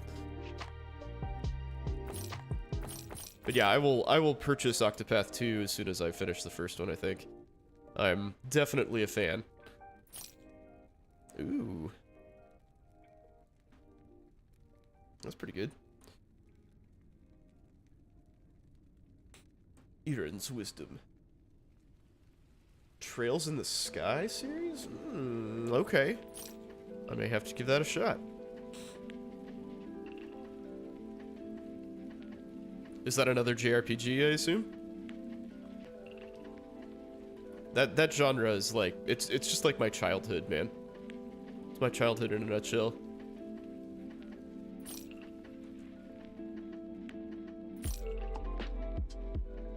That's a pretty good roll.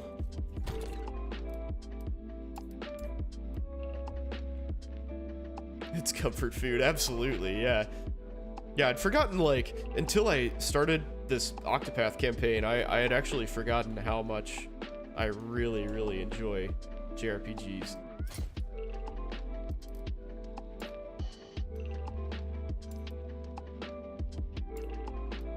I do have one of those. And the one I just found is way better. Let's do it. Boop. I think medicine will ever go back to private practice landscape? Yes, I do. Yeah. So, I've sort of alluded to that on several occasions, actually, where, I think that, the, like, what do you call it? Direct primary care, the sort of, like, subscription service thing, like that model of practice, I think that's going to gain a lot of popularity, just to avoid insurance companies.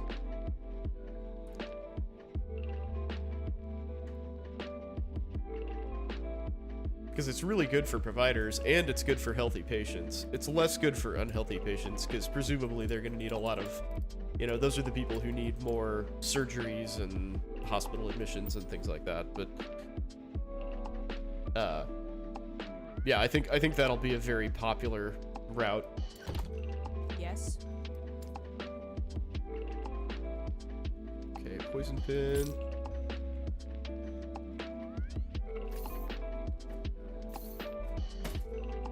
Yeah, I think that'll gain a lot of traction. So especially amongst the healthy and the wealthy. Like people who just like don't want to fuck around with like wait times and stuff, that'll be a popular option. 10% increased mana. Okay. Ookie doke. Damage over time. Melee crit. Meh.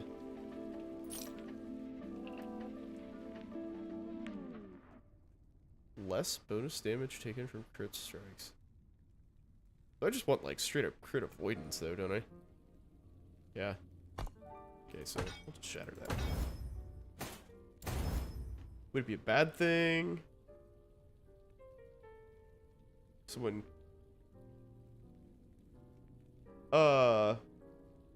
No. So I don't think there's anything wrong with getting relief from seeing somebody out of suffering. Why would that be a problem?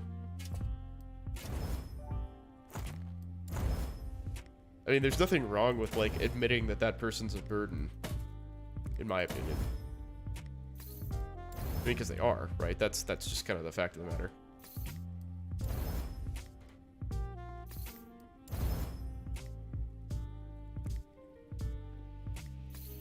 Like, they can't take care of themselves, therefore they're a burden to everyone around them. Yes. And it's, like, it's okay to be a tired caregiver and, like, you know, want your loved one to have a good quality of life. I think that's the preferable route, honestly. I mean, but why is that bad? Why is it bad to be happy somebody's dying? I mean, it depends on your reasons, sure.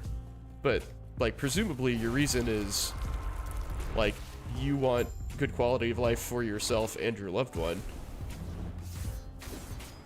You know, you see them suffer, and you're like, this sucks. I wish they would die so that they were at peace and, you know, I don't have to deal with this anymore. There's nothing wrong with that. In my opinion, again.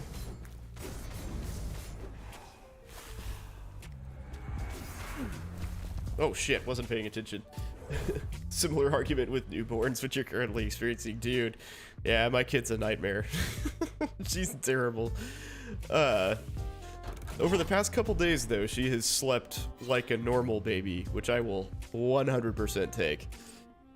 Because she'd been pretty much awake like every hour and required sleeping physically on us. That was not good. Not good at all. The a lot of work part. Yeah, exactly, yeah. Yeah, no, I don't think anybody really wishes that their newborn would die. Loud and clear, I understood that, but I didn't, didn't verbally acknowledge that.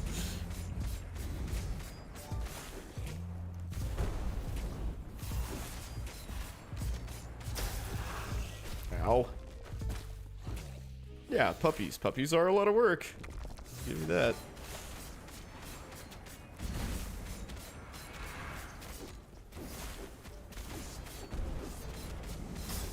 Die. Alright.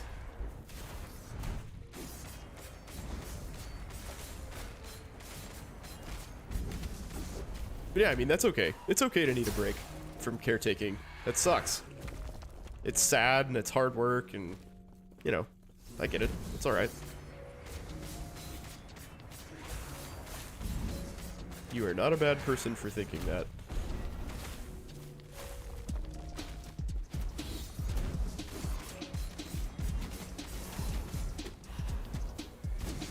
Five-hour stretch, never felt more rested? Oh, man.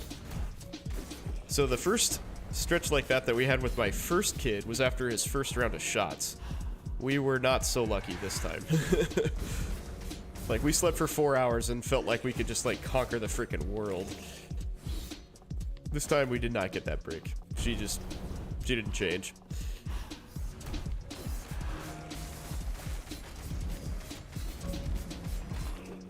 But yeah, I'm hopeful that she's at least temporarily, you know, kind of normalizing. That's all I ask. I just want like normal range of sleep. You know, wake up every like 2 hours to feed. That's fine. We'll take that.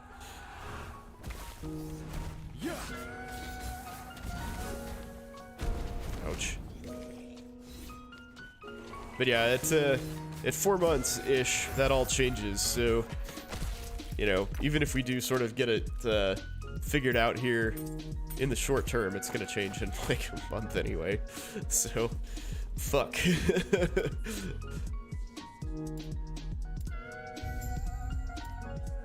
Alright, let's see. I have unique drops, gold drop, no. Grand Idol drop, no.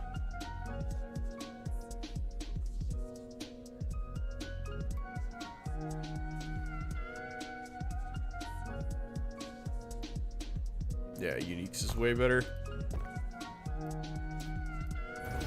Confirm that selection. What's GTFO? Tell me again why I signed up twice for this. Well, there's a phrase that goes something like happy wife, happy life. That's a thing. Well, if she wanted a third, she is too fucking late, because that is taken care of. At least on my end.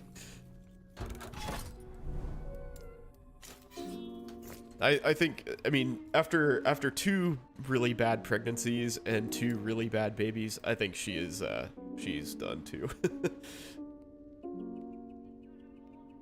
It's not too late to reverse a vasectomy. Yeah, that's gonna be a hard no on that one. That will never, ever, ever happen.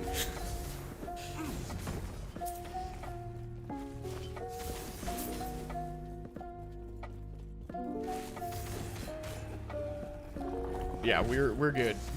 we are square on the child rearing.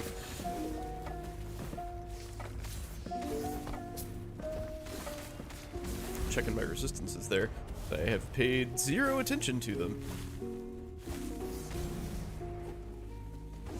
Never say never. No, dude, I was firmly in the stay at 1 camp. I am definitely not gonna have 3. Absolutely not gonna have 3 kids. Why not just pull out? I'm kidding, peasant. Man, why didn't I think of that? That would have been such a better solution. So much easier.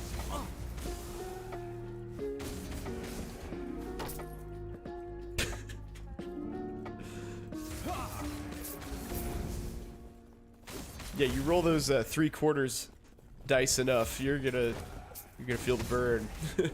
You will feel the burn of another pregnancy very soon. Motherfuckers be running around.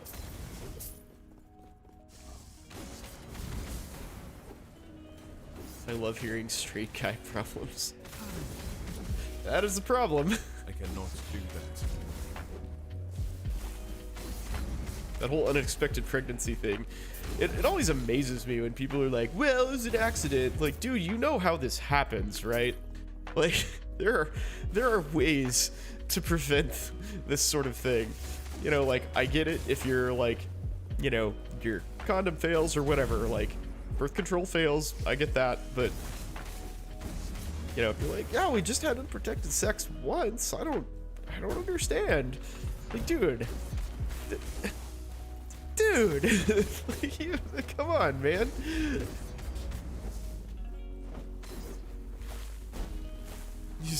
Because you would be scared. Oh no! See, that's what I get for reading Gucci's ridiculous bullshit. Lesson learned.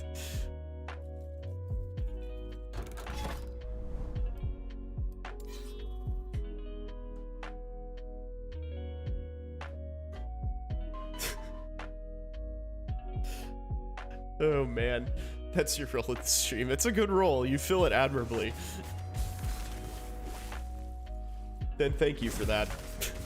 Definitely appreciate it. Oh man. Filling roles and filling holes. That's what we do here, I guess. Why not?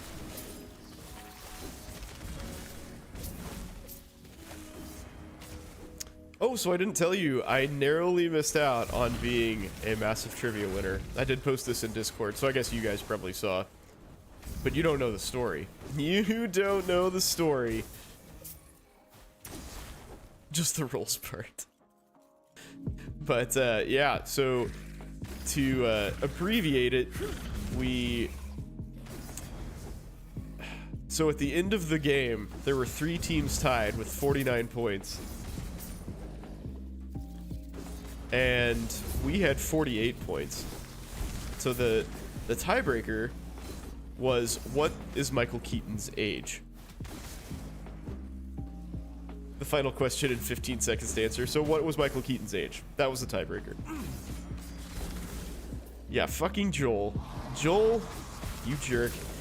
So we were like, we had one answer that this guy on our team convinced us to change to the wrong answer from the correct answer. And so we were making fun of him a lot for it. And so I was like, you know what, just for shits and giggles, let's like submit an answer to this tiebreaker. And we got it right. We hit it on the nose, and none of the other teams did. And I was like, Joel, we would have fucking won. Like, dude, we would have won. We would have had one more point. It would have been a 4-way tie. And we would have answered the question correctly.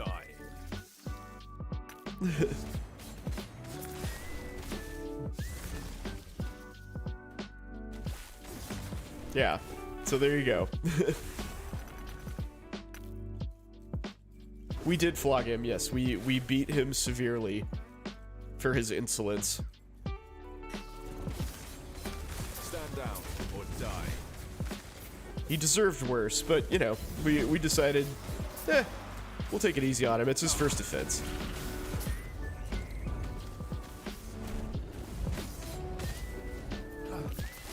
Well, it was just a tiebreaker question, so there had been multiple questions involving Kevin Costner, actually, believe it or not. Or Michael Keaton, sorry. Also Kevin Costner, oddly enough.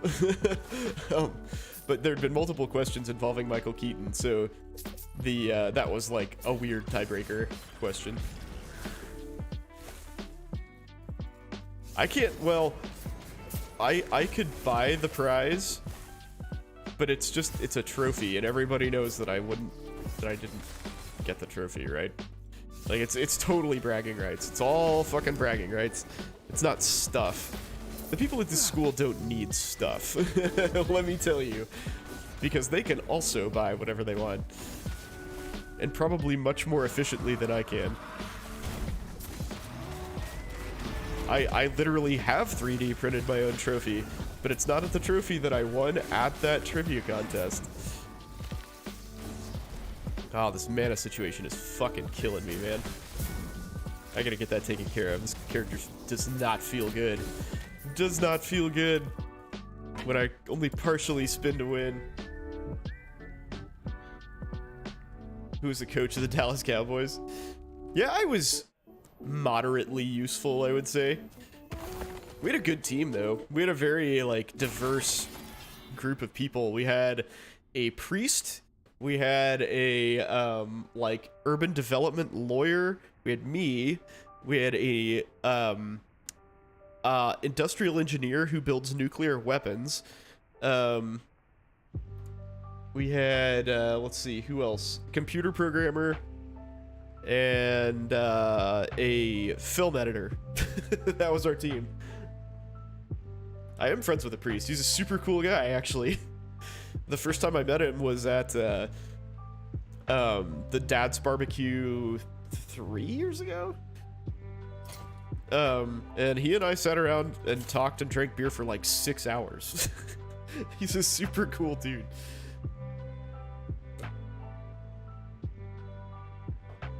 Oh yeah, 3D print Michael Keaton, hell yeah. Yeah, so instead of PLA, I'll just like load skin into my 3D printer, and it'll just print a person. Because that's how that works.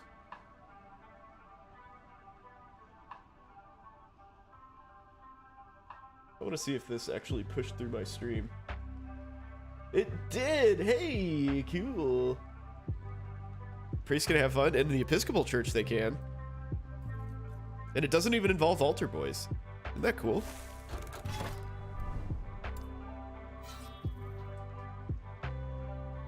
It's a challenge so you couldn't be friends with a priest.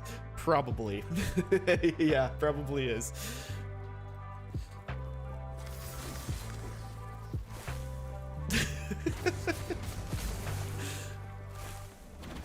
Nah, he's a really nice guy.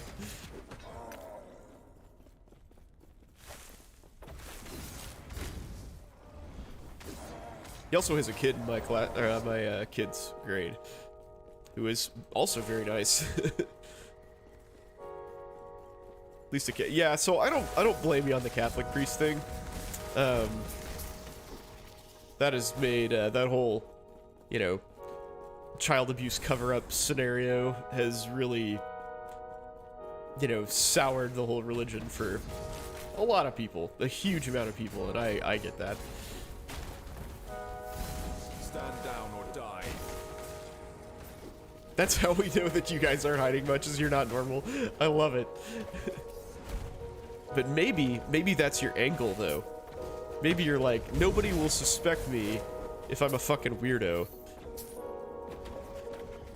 See, you know too much. That's the problem. It's like reverse psychology. Catholic doctrine is against your rights. Yeah, that's you. I mean, I totally legit, man. I don't begrudge you for that.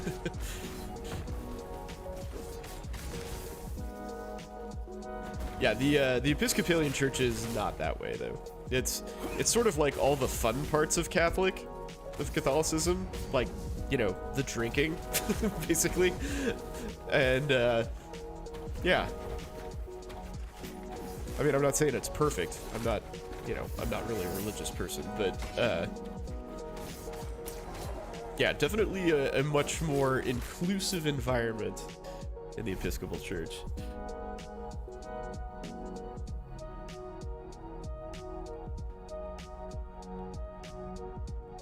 Maybe openly gay in Saudi Arabia. That sounds like that would work out really well. Oops. Super well.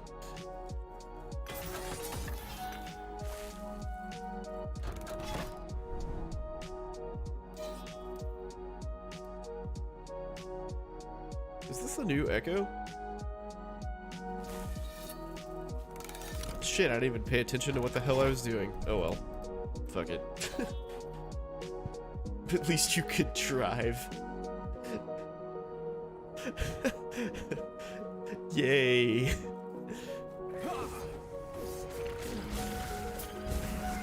You know, that's... Did you guys, did you ever watch, there's a Tina Fey movie about Afghanistan. God, what was it called? I have to look it up now.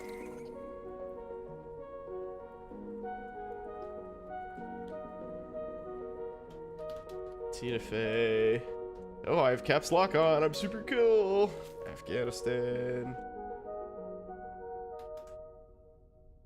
Whiskey Tango Foxtrot, yeah.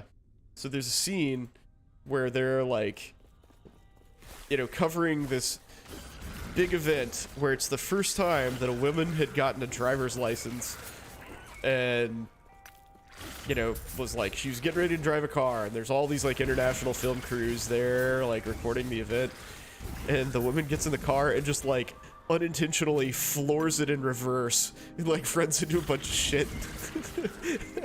And Tina Fey goes, that sucks for women. It's a great line.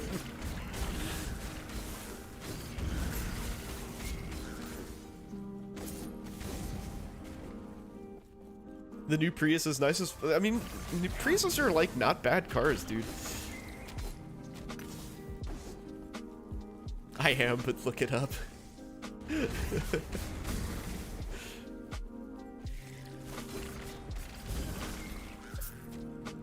That's awesome.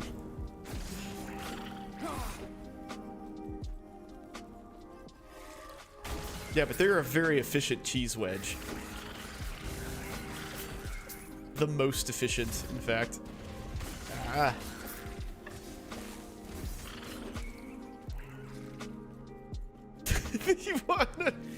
You wanted a Prius, but thought they would know you were gay when you requested it? That is awesome, dude. That is the best reason I've ever heard for not getting a car. I mean, you didn't want like a fucking like rainbow Prius, right? Like,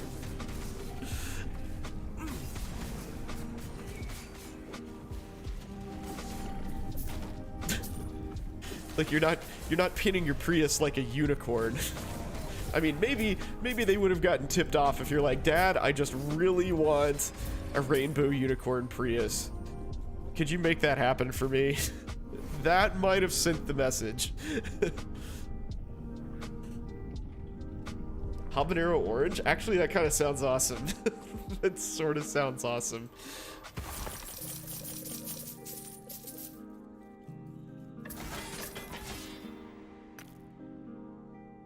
Pyromancer's Claymore? That sounds brutal. I'm going to shatter it. Yes.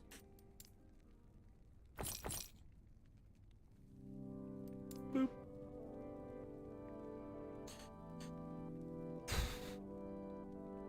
That's really good. Okay, lots of bleed chance there. Damn.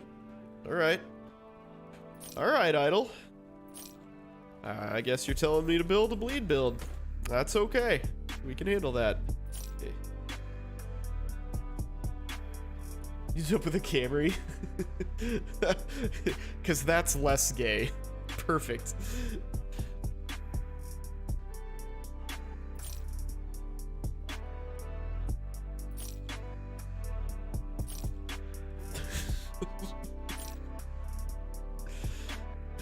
Awesome. I love it. Oh, what is this? That is a lot of text. Griffin's Hunger? Okay. Gain a stack of viscera. A stack of viscera? Okay. You expend a stack of viscera. Grant the attack plus 5% bleed chance. Okay, so lots of bleeding stuff. Bleed effect. Chance to bleed on hit. That's pretty good. Wow.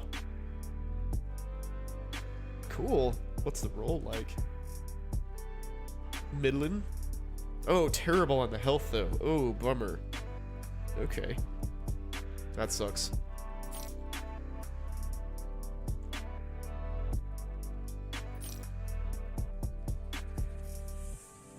I gotta up that tier.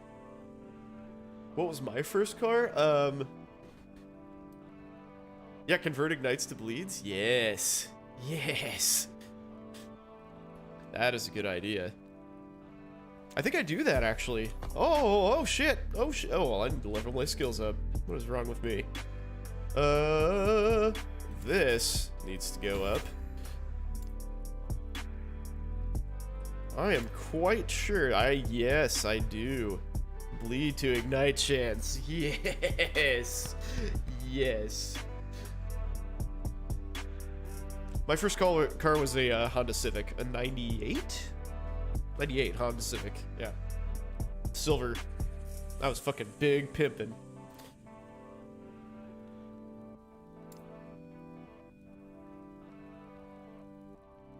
Health gain of missing health. Is that what I want? Or do I want cooldown? Yeah, probably missing health.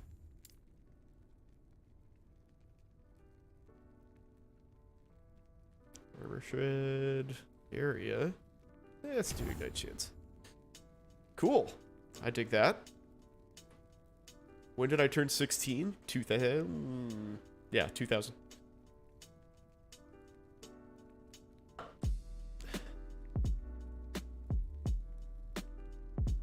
By the way, what's up, mommy? Welcome. Welcome back. Thank you for joining me. Appreciate that. Yeah. Hell yeah.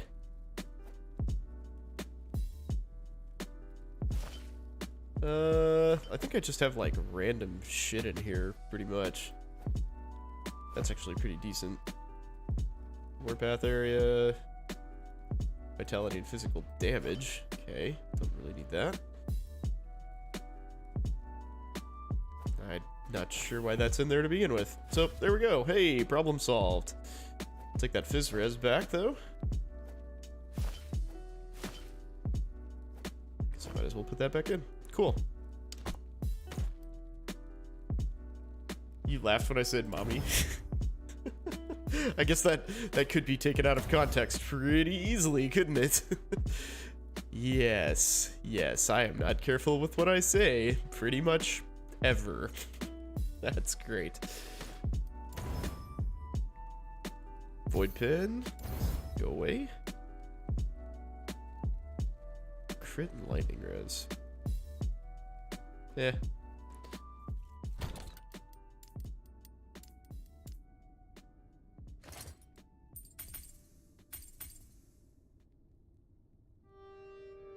Necrotic res and physical res. Guess I'll just hang on that because I don't have anything better to do with it. What is that called?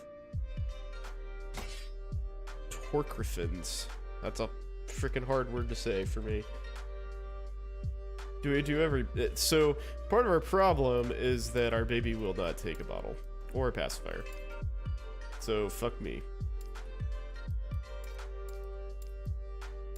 She just, like, gags on them. We've tried. I mean, a lot. A whole lot.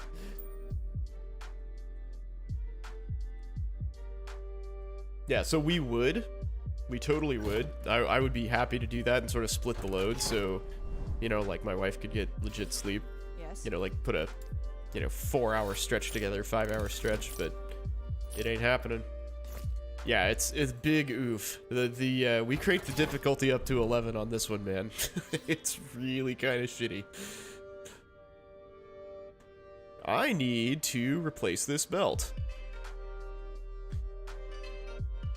I need to replace these boots.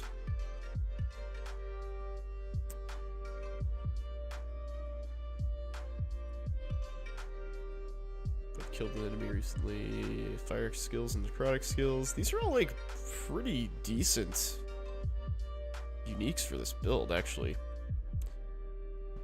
But my resists are trash, and I also have no mana. So I might need to remedy that situation soon. Can babies have breast milk from any mother? Yeah, actually, there are breast milk banks. Yeah, there are breast milk banks. Like some women don't or can't produce milk for whatever reason, and you can get other people's milk from those. Absolutely. Which is super weird.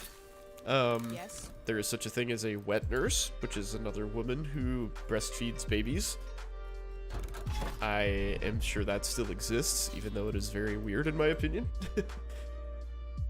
People ship across the country? Yeah, they do, for sure. Can HIV be transferred through milk? I don't know.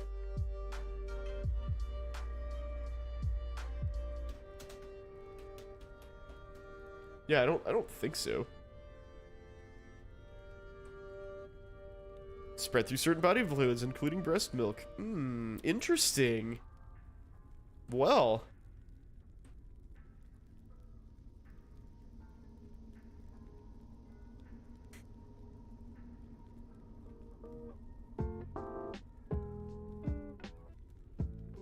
Can breastfeed without negative consequences for their own health and the health of their children. Seems like there's conflicting reports here.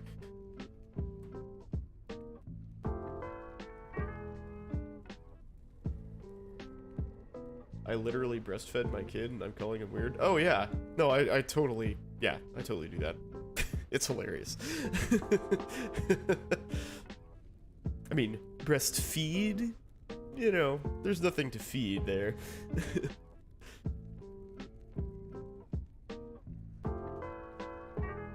Huh. Well, we learned something tonight. Education! Yay! Education! It's not all just bullshit. we're learning tonight, folks.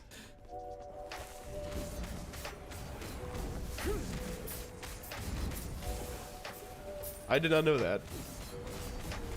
I would have guessed no, also.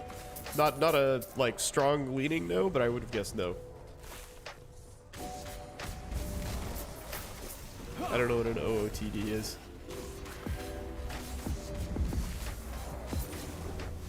And I'm not gonna Google that. Learning isn't real, you can't make me. I cannot make you. That's true. Try as I might, this stream actually had some redeeming value to it tonight. Sorry guys, I apologize. That was not my intention, believe me.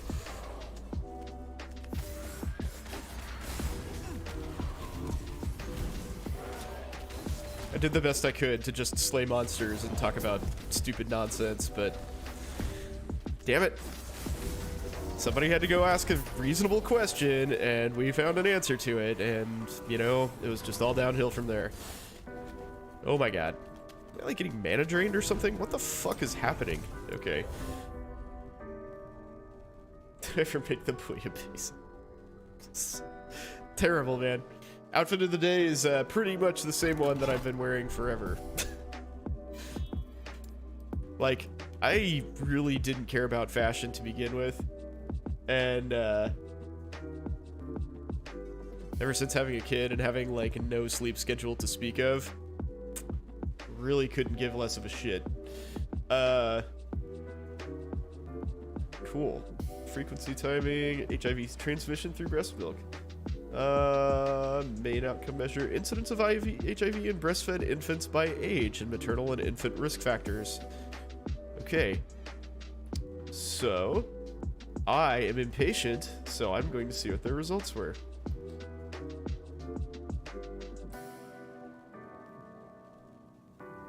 Comment, I guess, is discussion section. Cool. Here. Highest in early months of breastfeeding, which should be considered in formulating breastfeeding policy recommendations. Ah. Intrapartum and postnatally. Postnatal HIV transmission through HIV contaminated breast milk is a particular concern in developing countries. Transmission of HIV through breast milk has been documented in many studies. Oh, damn. Okay, well, there you go. What the fuck?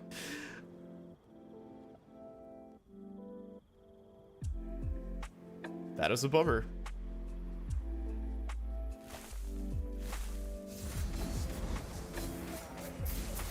Well, I am thankful that I don't have to deal with that. I wonder how much testing is done on the milk. I mean, I would imagine you just presume that it's positive, right? If the mom's positive.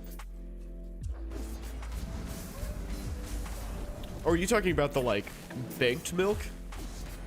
I would have to imagine that they test that very thoroughly. Like, probably blood bank thoroughly, would be my guess. I don't know if you can kill HIV with heat without denaturing the milk.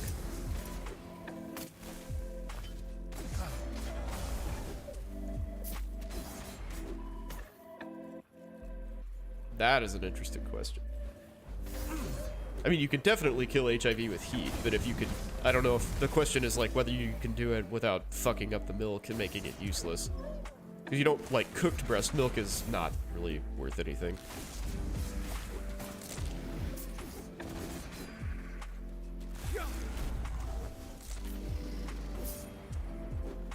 Yeah, I don't know how you establish when the baby contracted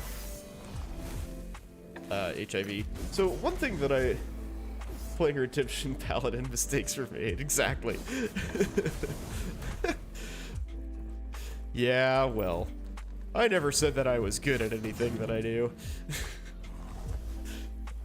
So one thing that I really dislike about research in the like neonatal period is exactly your point. It's like pretty much impossible to like really determine anything because there's lots of confounding factors, you know, no matter what you're studying.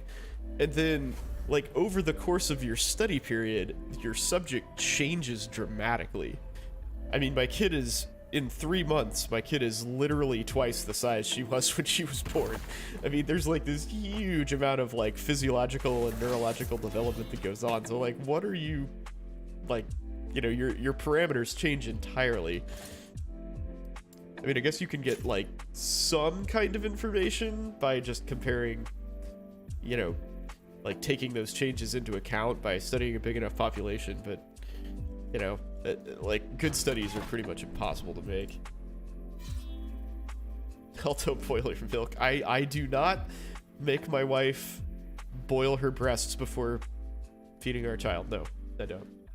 I thought about it, but when you saw your psychology tier clearly showing biases, you just moped out of the entire field. Yeah. Yeah. That's a bummer, dude. Like when you have a sort of entry-level professor who's just like clearly got a mission, that's a non-starter. I feel you there.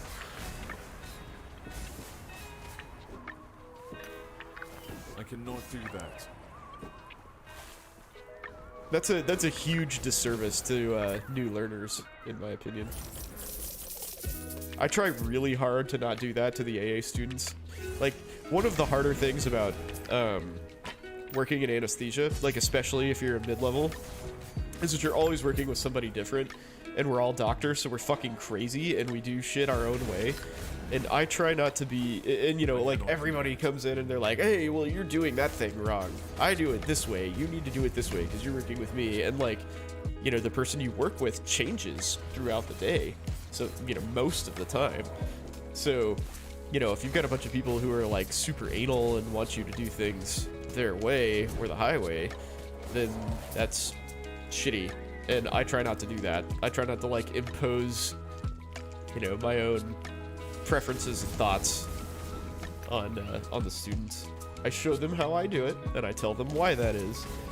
But I'm like, if you can get this job done another way and it works better for you, then I don't care.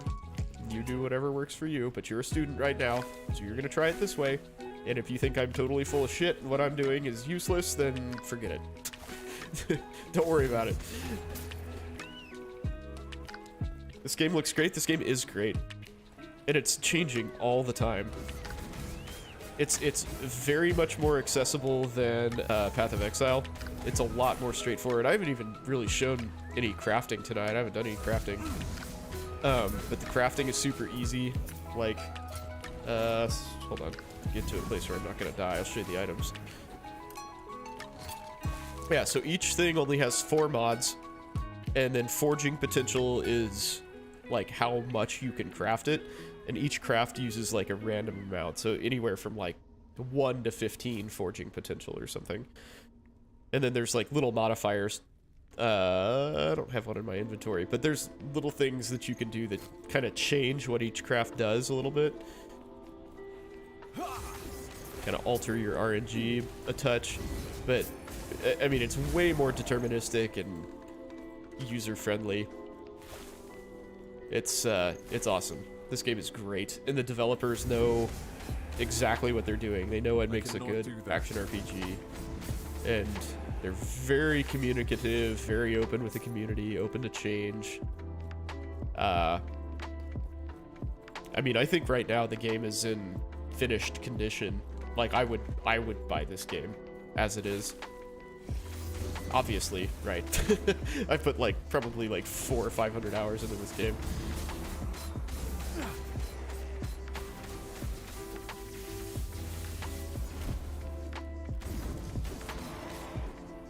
Any ARPG I recommend that's not this or Grim Dawn? I don't really, other than those two and Path of Exile, I don't think I've played any for a long time. Slormancer gets high recs, but I've never played that. I don't know anything about it. I've heard the name though. Skill you need as a boss to be successful? Yeah, I try. I mean, I just kind of try to like let people do what they're good at.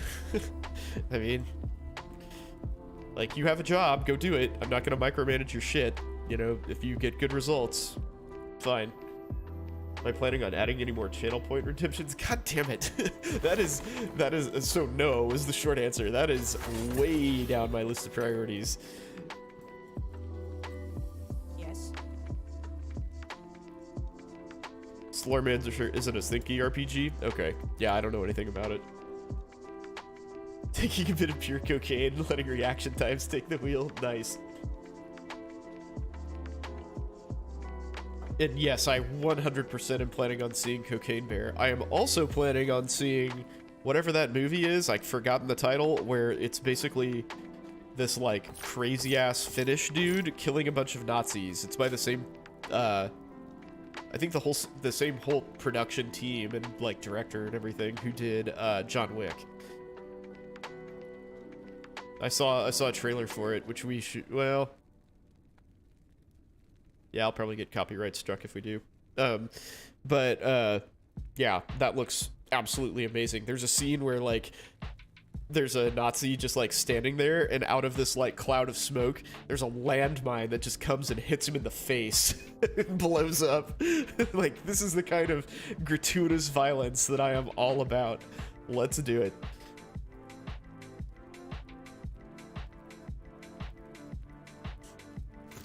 Take care.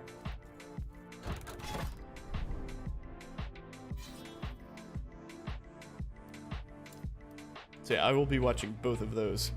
Yeah, Cocaine Bear sounds absolutely freaking amazing. It sounds like a very welcome way to rot my brain cells.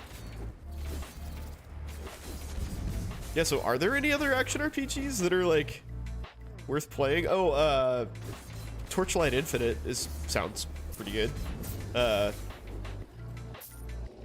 Seems to have gotten fairly decent reviews. I enjoyed the first Torchlight. I didn't play any after that, but... And there's always, so there's like Diablo 3 and Diablo 2 Resurrected, or whatever the hell the R stands for. So if you enjoy Diablo 2, there's like, they basically just totally given the game a facelift. So you might check that out. I have thought about doing that, but I'm not entirely sure that nostalgia and a little bit of like skill adjustment is enough to make that worth doing for me. Good things about Diablo Immortal. Yeah, man, if you've got like $400,000 to piss away on a terrible game, then you can have a really cool character in that.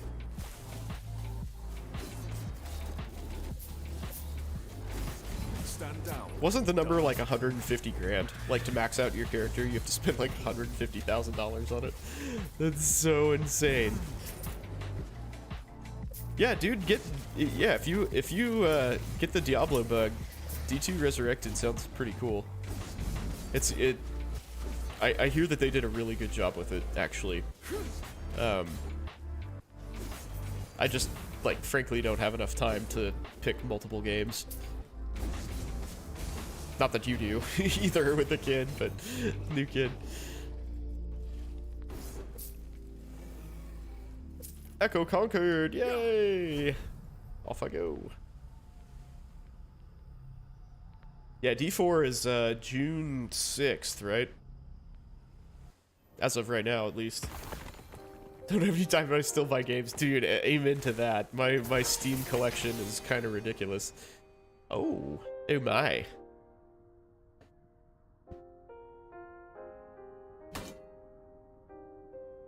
Oh, it's like my 17th one of those. And it's getting sold. Buy games to play for 15 minutes and then buy another game. That's what healthy people do, right? Wow, scored a pretty good roll on that one. Jesus. Okay. Well, I guess I'm selling the one I just found. Yes.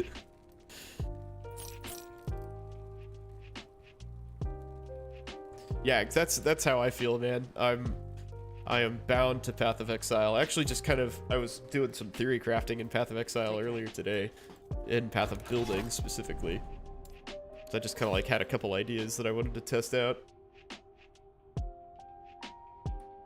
Do I remember what animal you asked if it would be reasonable to have in med school last stream?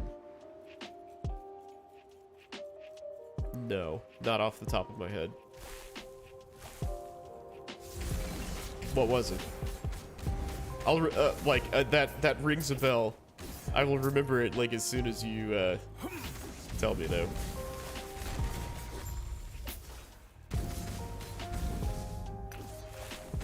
A tortoise. That's right. That's right. Yeah, we had a pretty lengthy discussion about that, as I recall. The husk of Elder Panion. Okay.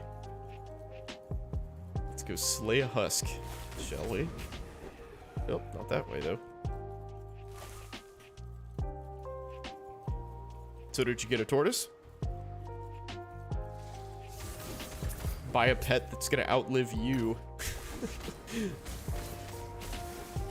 Seems like a solid choice. Do I feel that I need an AA? Need them for what?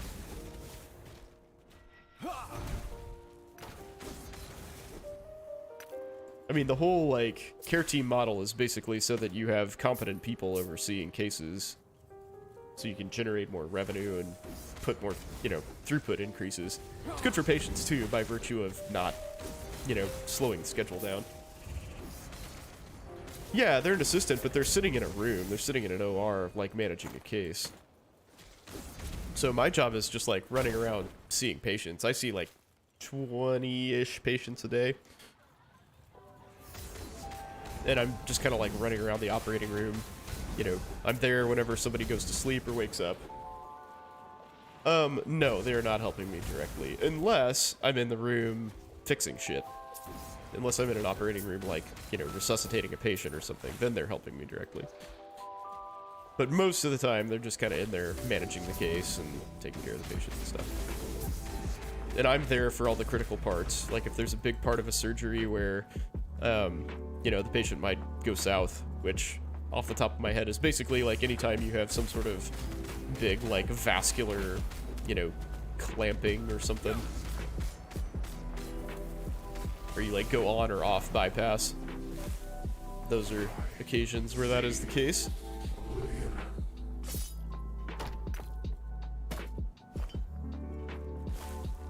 Yeah, or, you know, so basically if they need me, like they lose an airway or somebody bleeds a whole lot unexpectedly or whatever, just starts doing bad, then they call me in.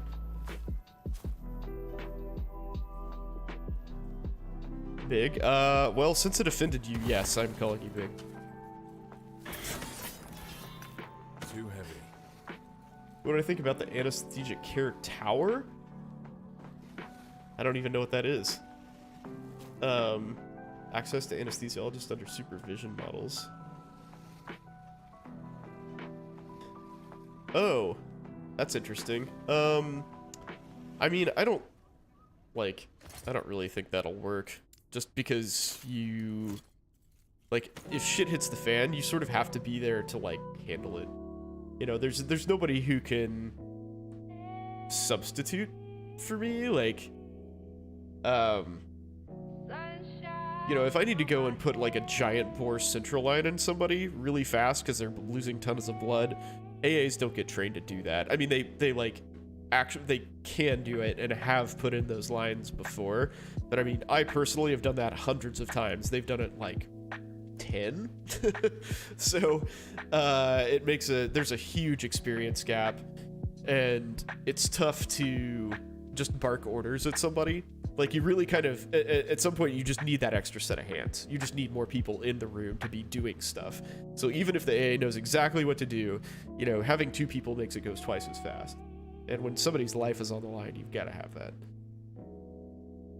Hey, what's up, dude? How's it going? Good gosh darn in the house. What's up, man? Let's see. Can't recommend Slormancer, but if modifiers like all enemies turn into exploding ghosts. Oh, Jesus. That does sound rather intense. What kind of car am I getting for my kid? Something reliable that is used. Probably like a Camry or a Civic or Corolla or something like that.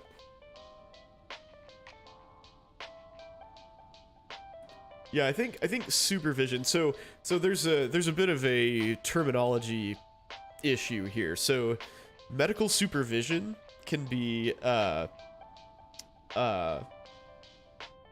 like, you can technically supervise any amount of cases, I believe. But clearly that gets dangerous fairly fast, because you can't, like, it's tough to keep up with 4 rooms, let alone 8 in some places doing that. What about a G-Wagon? Oh yeah, I'm gonna get my 16-year-old a G-Wagon. That sounds like a great idea. Buy him a fucking rolling house. He totally won't run it into a tree in 2 weeks. Direction is 4. Right. Yeah, so medical direction. Even though, like, from, you know, to a casual observer, all of it is supervision.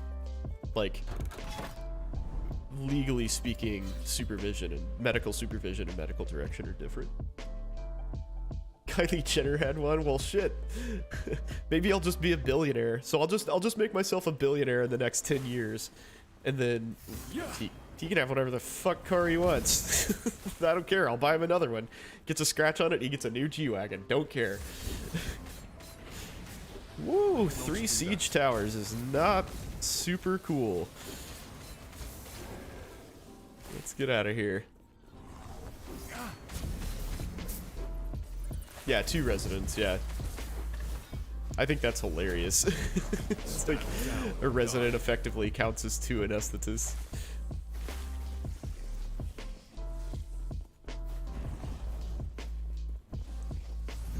It's insulting and ass backward at the same time. Yay.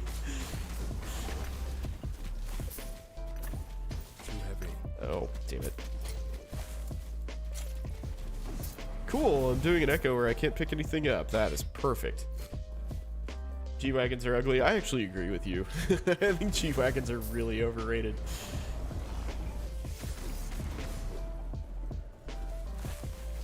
The girl on My Sweet 16. Her Corvette was the wrong color? Oh, damn. I'd be like, well, bitch, I'm gonna sell your wrong color Corvette. Enjoy walking. Happy birthday.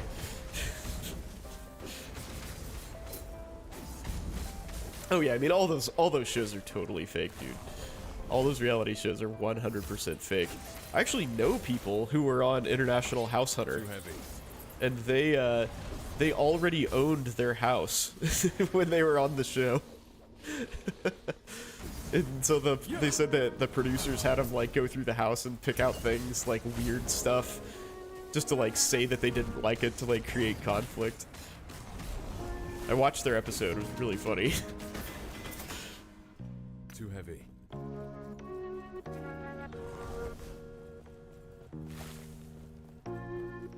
Too heavy.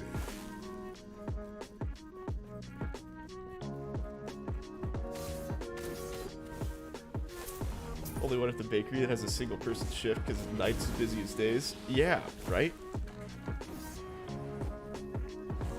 Woo. Yeah, if you don't have experience, yeah, having two people do the same job, no matter what it is, right? That's super useful.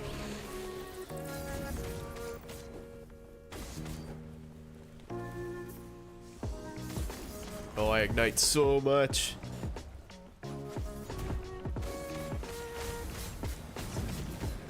So many ignites. Beautiful, beautiful ignites. Yes, yes. How's the newborn? Not great. Not great. She's very healthy, but she does not like ever sleep. Ever. Do I want anything on there? No.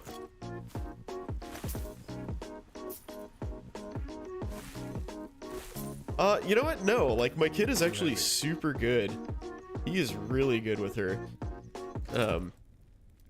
He plays with her all the time. He does not really seem to mind that he is not the center of attention, which is crazy.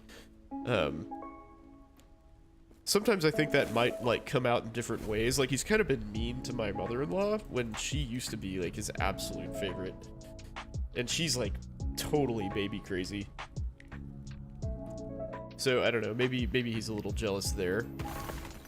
But yeah, overall he's doing great.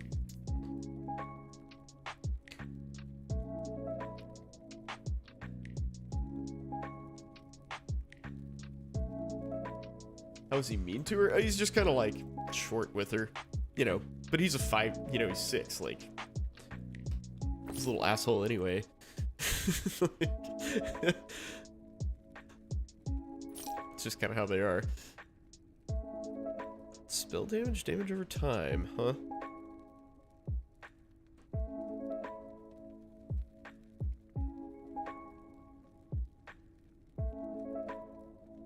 Oh yeah, maybe I can craft that more. Forgot about that.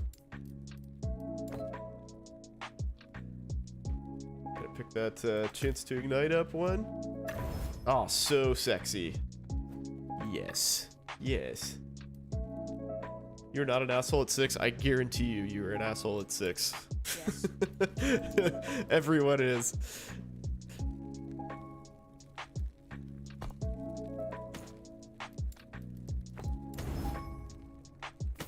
Maybe you didn't think you were, but you were.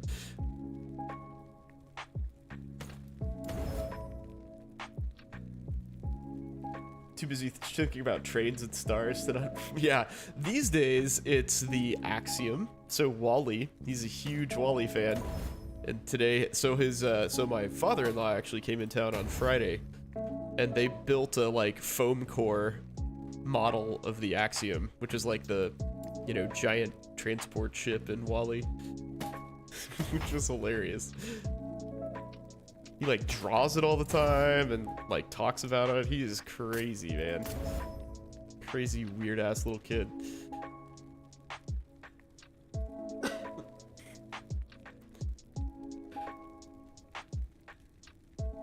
Ugh. What was that? Grimoire necrotic elixirs. So all this other shit gets stolen. Yeah. Oh, cold pin.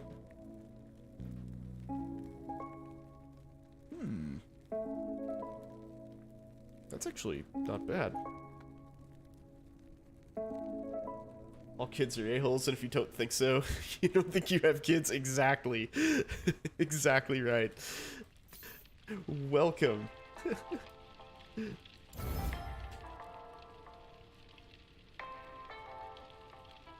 Super getting into math? Oh, no. No, he's into reading right now, though. Tonight, he read his first full, like, non-tutorial book, which was pretty cool. That was pretty cool. Yeah, I guess that's not good enough to mess around with. Okay, let's sell all this shit. What's that? Yep, still Yes. crap. Gotta sell it.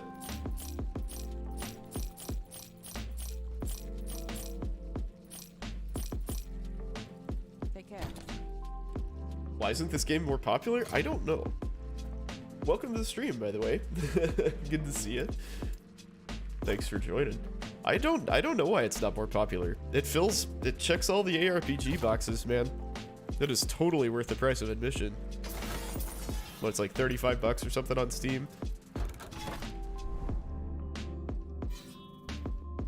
Four girls and 2 boys. Holy shit, man. That is a busy household.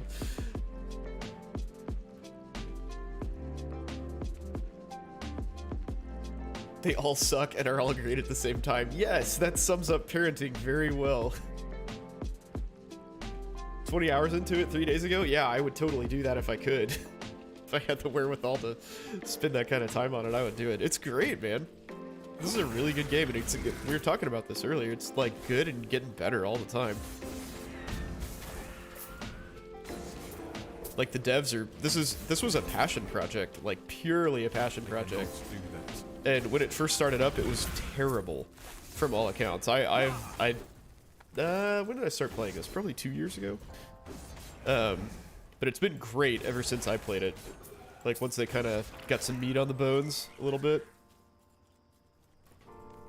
But yeah, they're just like, they're in full speed now. I think they just released an announcement that they sold 500,000 copies like last week. I mean, total last week. Which is not bad for a small, like, kind of, you know, indie sort of outlet.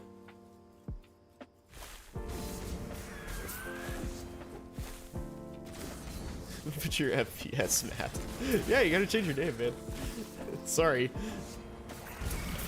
Maybe we're swaying you that direction.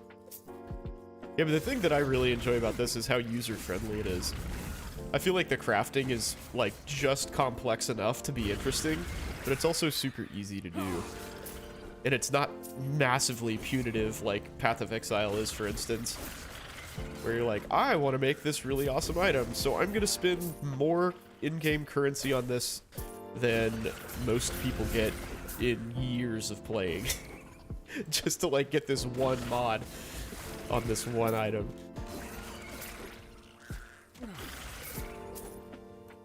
Grad which? So what I got for my graduation present was a block full of Wusthof knives.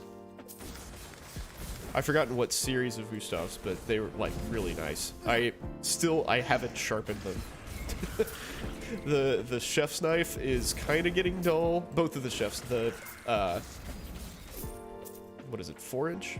Just 4-inch chef's knife and the 8-inch chef's knife are the ones I use the most, and those are kind of getting dull. I should probably sharpen them, but, that was high on my list. That was the only, like, big gift of significance. But also, on the same vein, culinary vein, a smoker. That's a good one.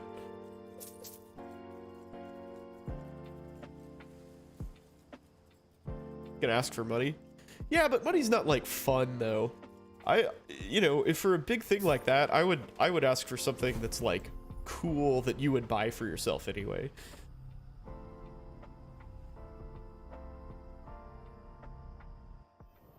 Yeah, they're awesome, dude. I have a whole block full of them. I accept no substitute.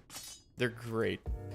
And I am not, like, really skilled enough to make Japanese steel an option, and those things kind of break. Like, I want a knife that I can just, like, hack through shit with, and Wusthof fits that very nicely.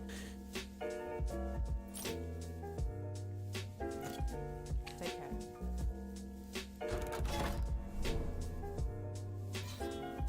Steam says there's only 600 people in game. Yeah, probably so, because they haven't updated this for a really long time, and so I don't know if you've, like, looked into it at all or how you came across the game in the first place, but the big multiplayer patch is coming on March 9th, and they've had a couple, like, teaser events. Actually, I guess today's the last day of the free-to-play event. So, yeah, it hasn't gotten a whole lot of attention from most people, I guess, because there's nothing new in the game as of, you know, since like 5 months ago. But in 2 weeks, there will be a huge new patch, really significant new patch. So you picked a good time to get into it. The trial client has 600? Okay.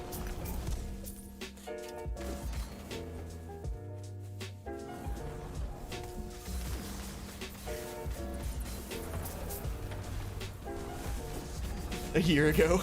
Okay, fair enough. Excuse me. I just made up a number because I couldn't remember when the last patch was, to be honest.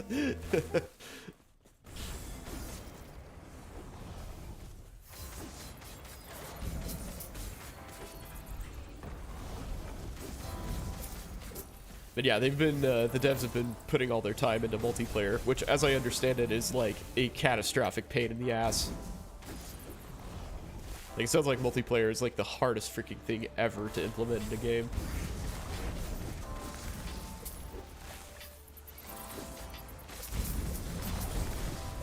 I mean, but how many people are playing the like normal client though? Because right now it's gonna be fragmented, because there are some people who are like multiplayer beta testers and can still be in the test servers, and then there's all the people who are playing. I am not one of those, so I'm playing just the regular game. And then there's also the people who are in the free beta. So there's like 3 different Last Epoch servers or modes or whatever you want to say that you can be playing in right now. So it's like a weird split community.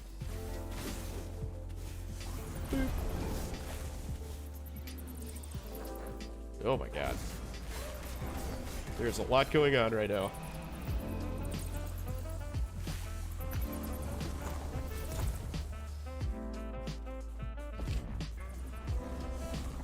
Code aids and lets us peer.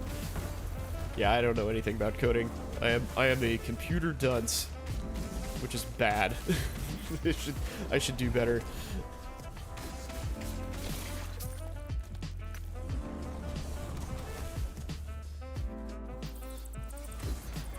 All the classes do feel amazing. I think that's one thing that the devs really got right, is like the game is playable like to the end game, doing pretty much anything as long as it's kind of got like a coherent theme.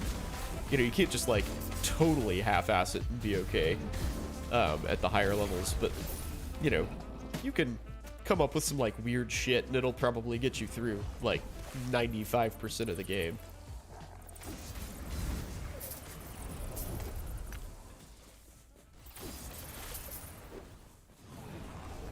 Which I think is really cool, because I like doing sort of like off-meta, oddball builds. Says the guy whirling around with a Ignite Paladin. Which is like one of the most meta builds around right at the moment, as far as I understand it.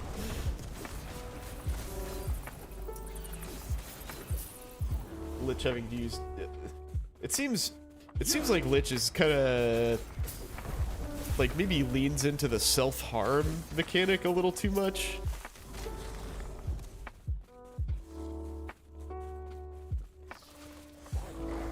Like I've actually never made a Lich, but it seems like it might be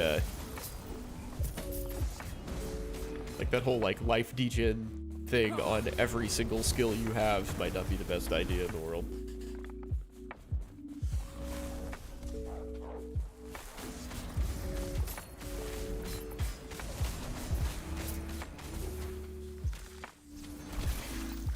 Damn, Judgment is strong as hell.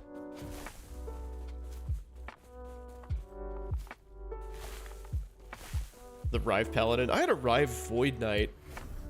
Probably, I think that was my first character when I started playing this, actually. And it was ridiculous. It was super good. And I had no idea what I was doing. I think I only made it to like, I don't know, level 79 or something, but I was just like cruising through the game. Never died.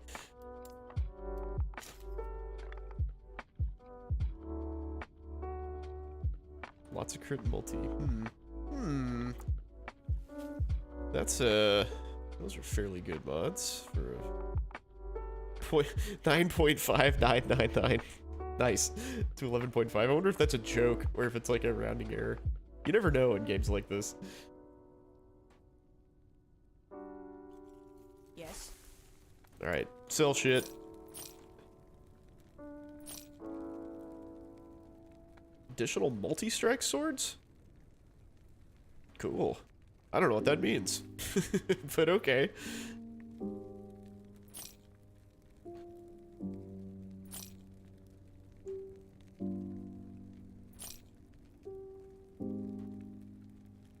You use Rive and hit at least one enemy. Yeah, that seems alright. Cool, and I'll shatter that as well.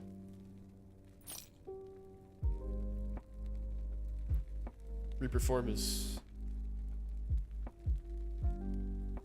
Drain life heals you. Oh yeah, drain life does heal your life.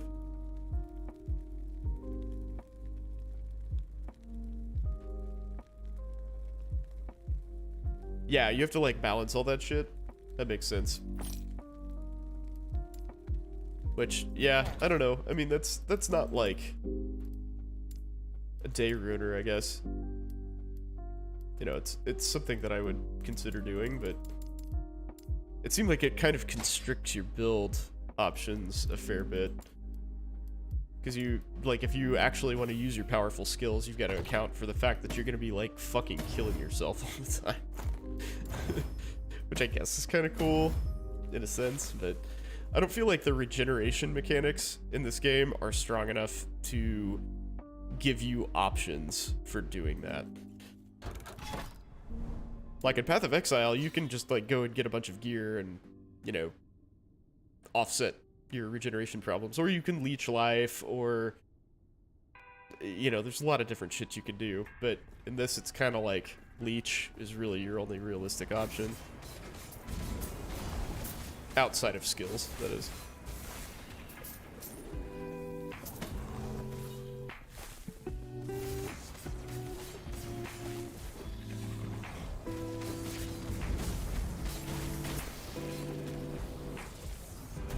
Oh, that thing's dead. I can never tell when those things are dead. I don't know what's wrong with me. Because to me, it just sort of looks like they stop moving.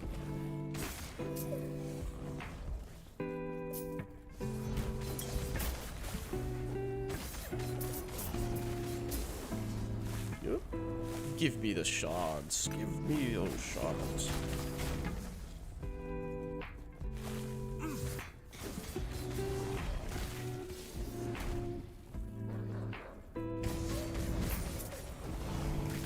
Man, this build would feel so much better with more mana.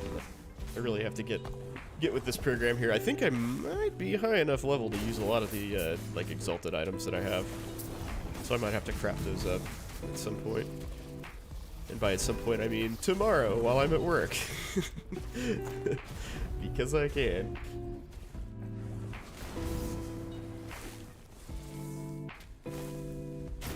Yeah, it is nice to, yeah, I agree with that. It's nice to have a bunch of resources, and Last Epoch actually has a fair amount of them for such a kind of like niche game. Last Epoch tools is really helpful.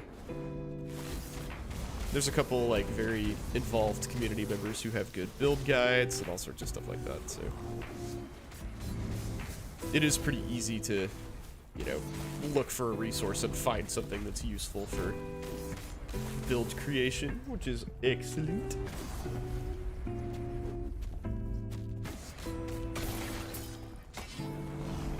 Ow. What the fuck? What was that?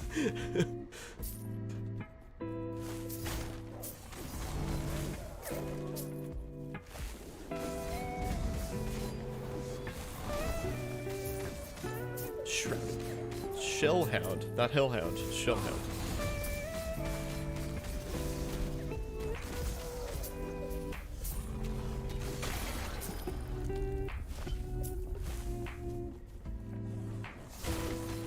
In-game chat is helpful. You know what? I have never paid attention in-game chat. I've never bothered like turning it off because it just doesn't bother me. Like I don't even really see it. Maybe I should pay attention to it though. Apparently, if it's helpful, because I am by no means an expert at this game. So, what the fuck is damned? Yeah. Yeah, I was actually looking into making a Lich build. That was like one of my weird, like, wingding, you know, crazy ass ideas that I mess around with. I spend a lot of time at work when we have downtime just like theory crafting builds for this and Path of Exile. Oh shit, well it's almost 11 and I have to be up in 6 hours. Yay! So, thanks for hanging out, guys. I will do my best to be back on Wednesday. My streaming schedule has been totally obliterated by having a 3-month-old, but that's okay. I will do my best to be back. But yeah, thanks for hanging out, guys. That was cool. It was a good stream. Very enjoyable. You guys have a fantastic week. Don't forget to join Discord if you haven't already. It is right here. Oh, nope, it's me Right here. Discord. Boom. Join. Yeah, thanks. Thanks for the congrats. I appreciate it. And I appreciate the follow, too. So, yeah, we were learning about HIV through breast milk earlier tonight, if you guys missed that. We talk about some strange shit on this stream. So, yeah. Have a great week, everybody. Thanks again for hanging out. It was fun. Take it easy.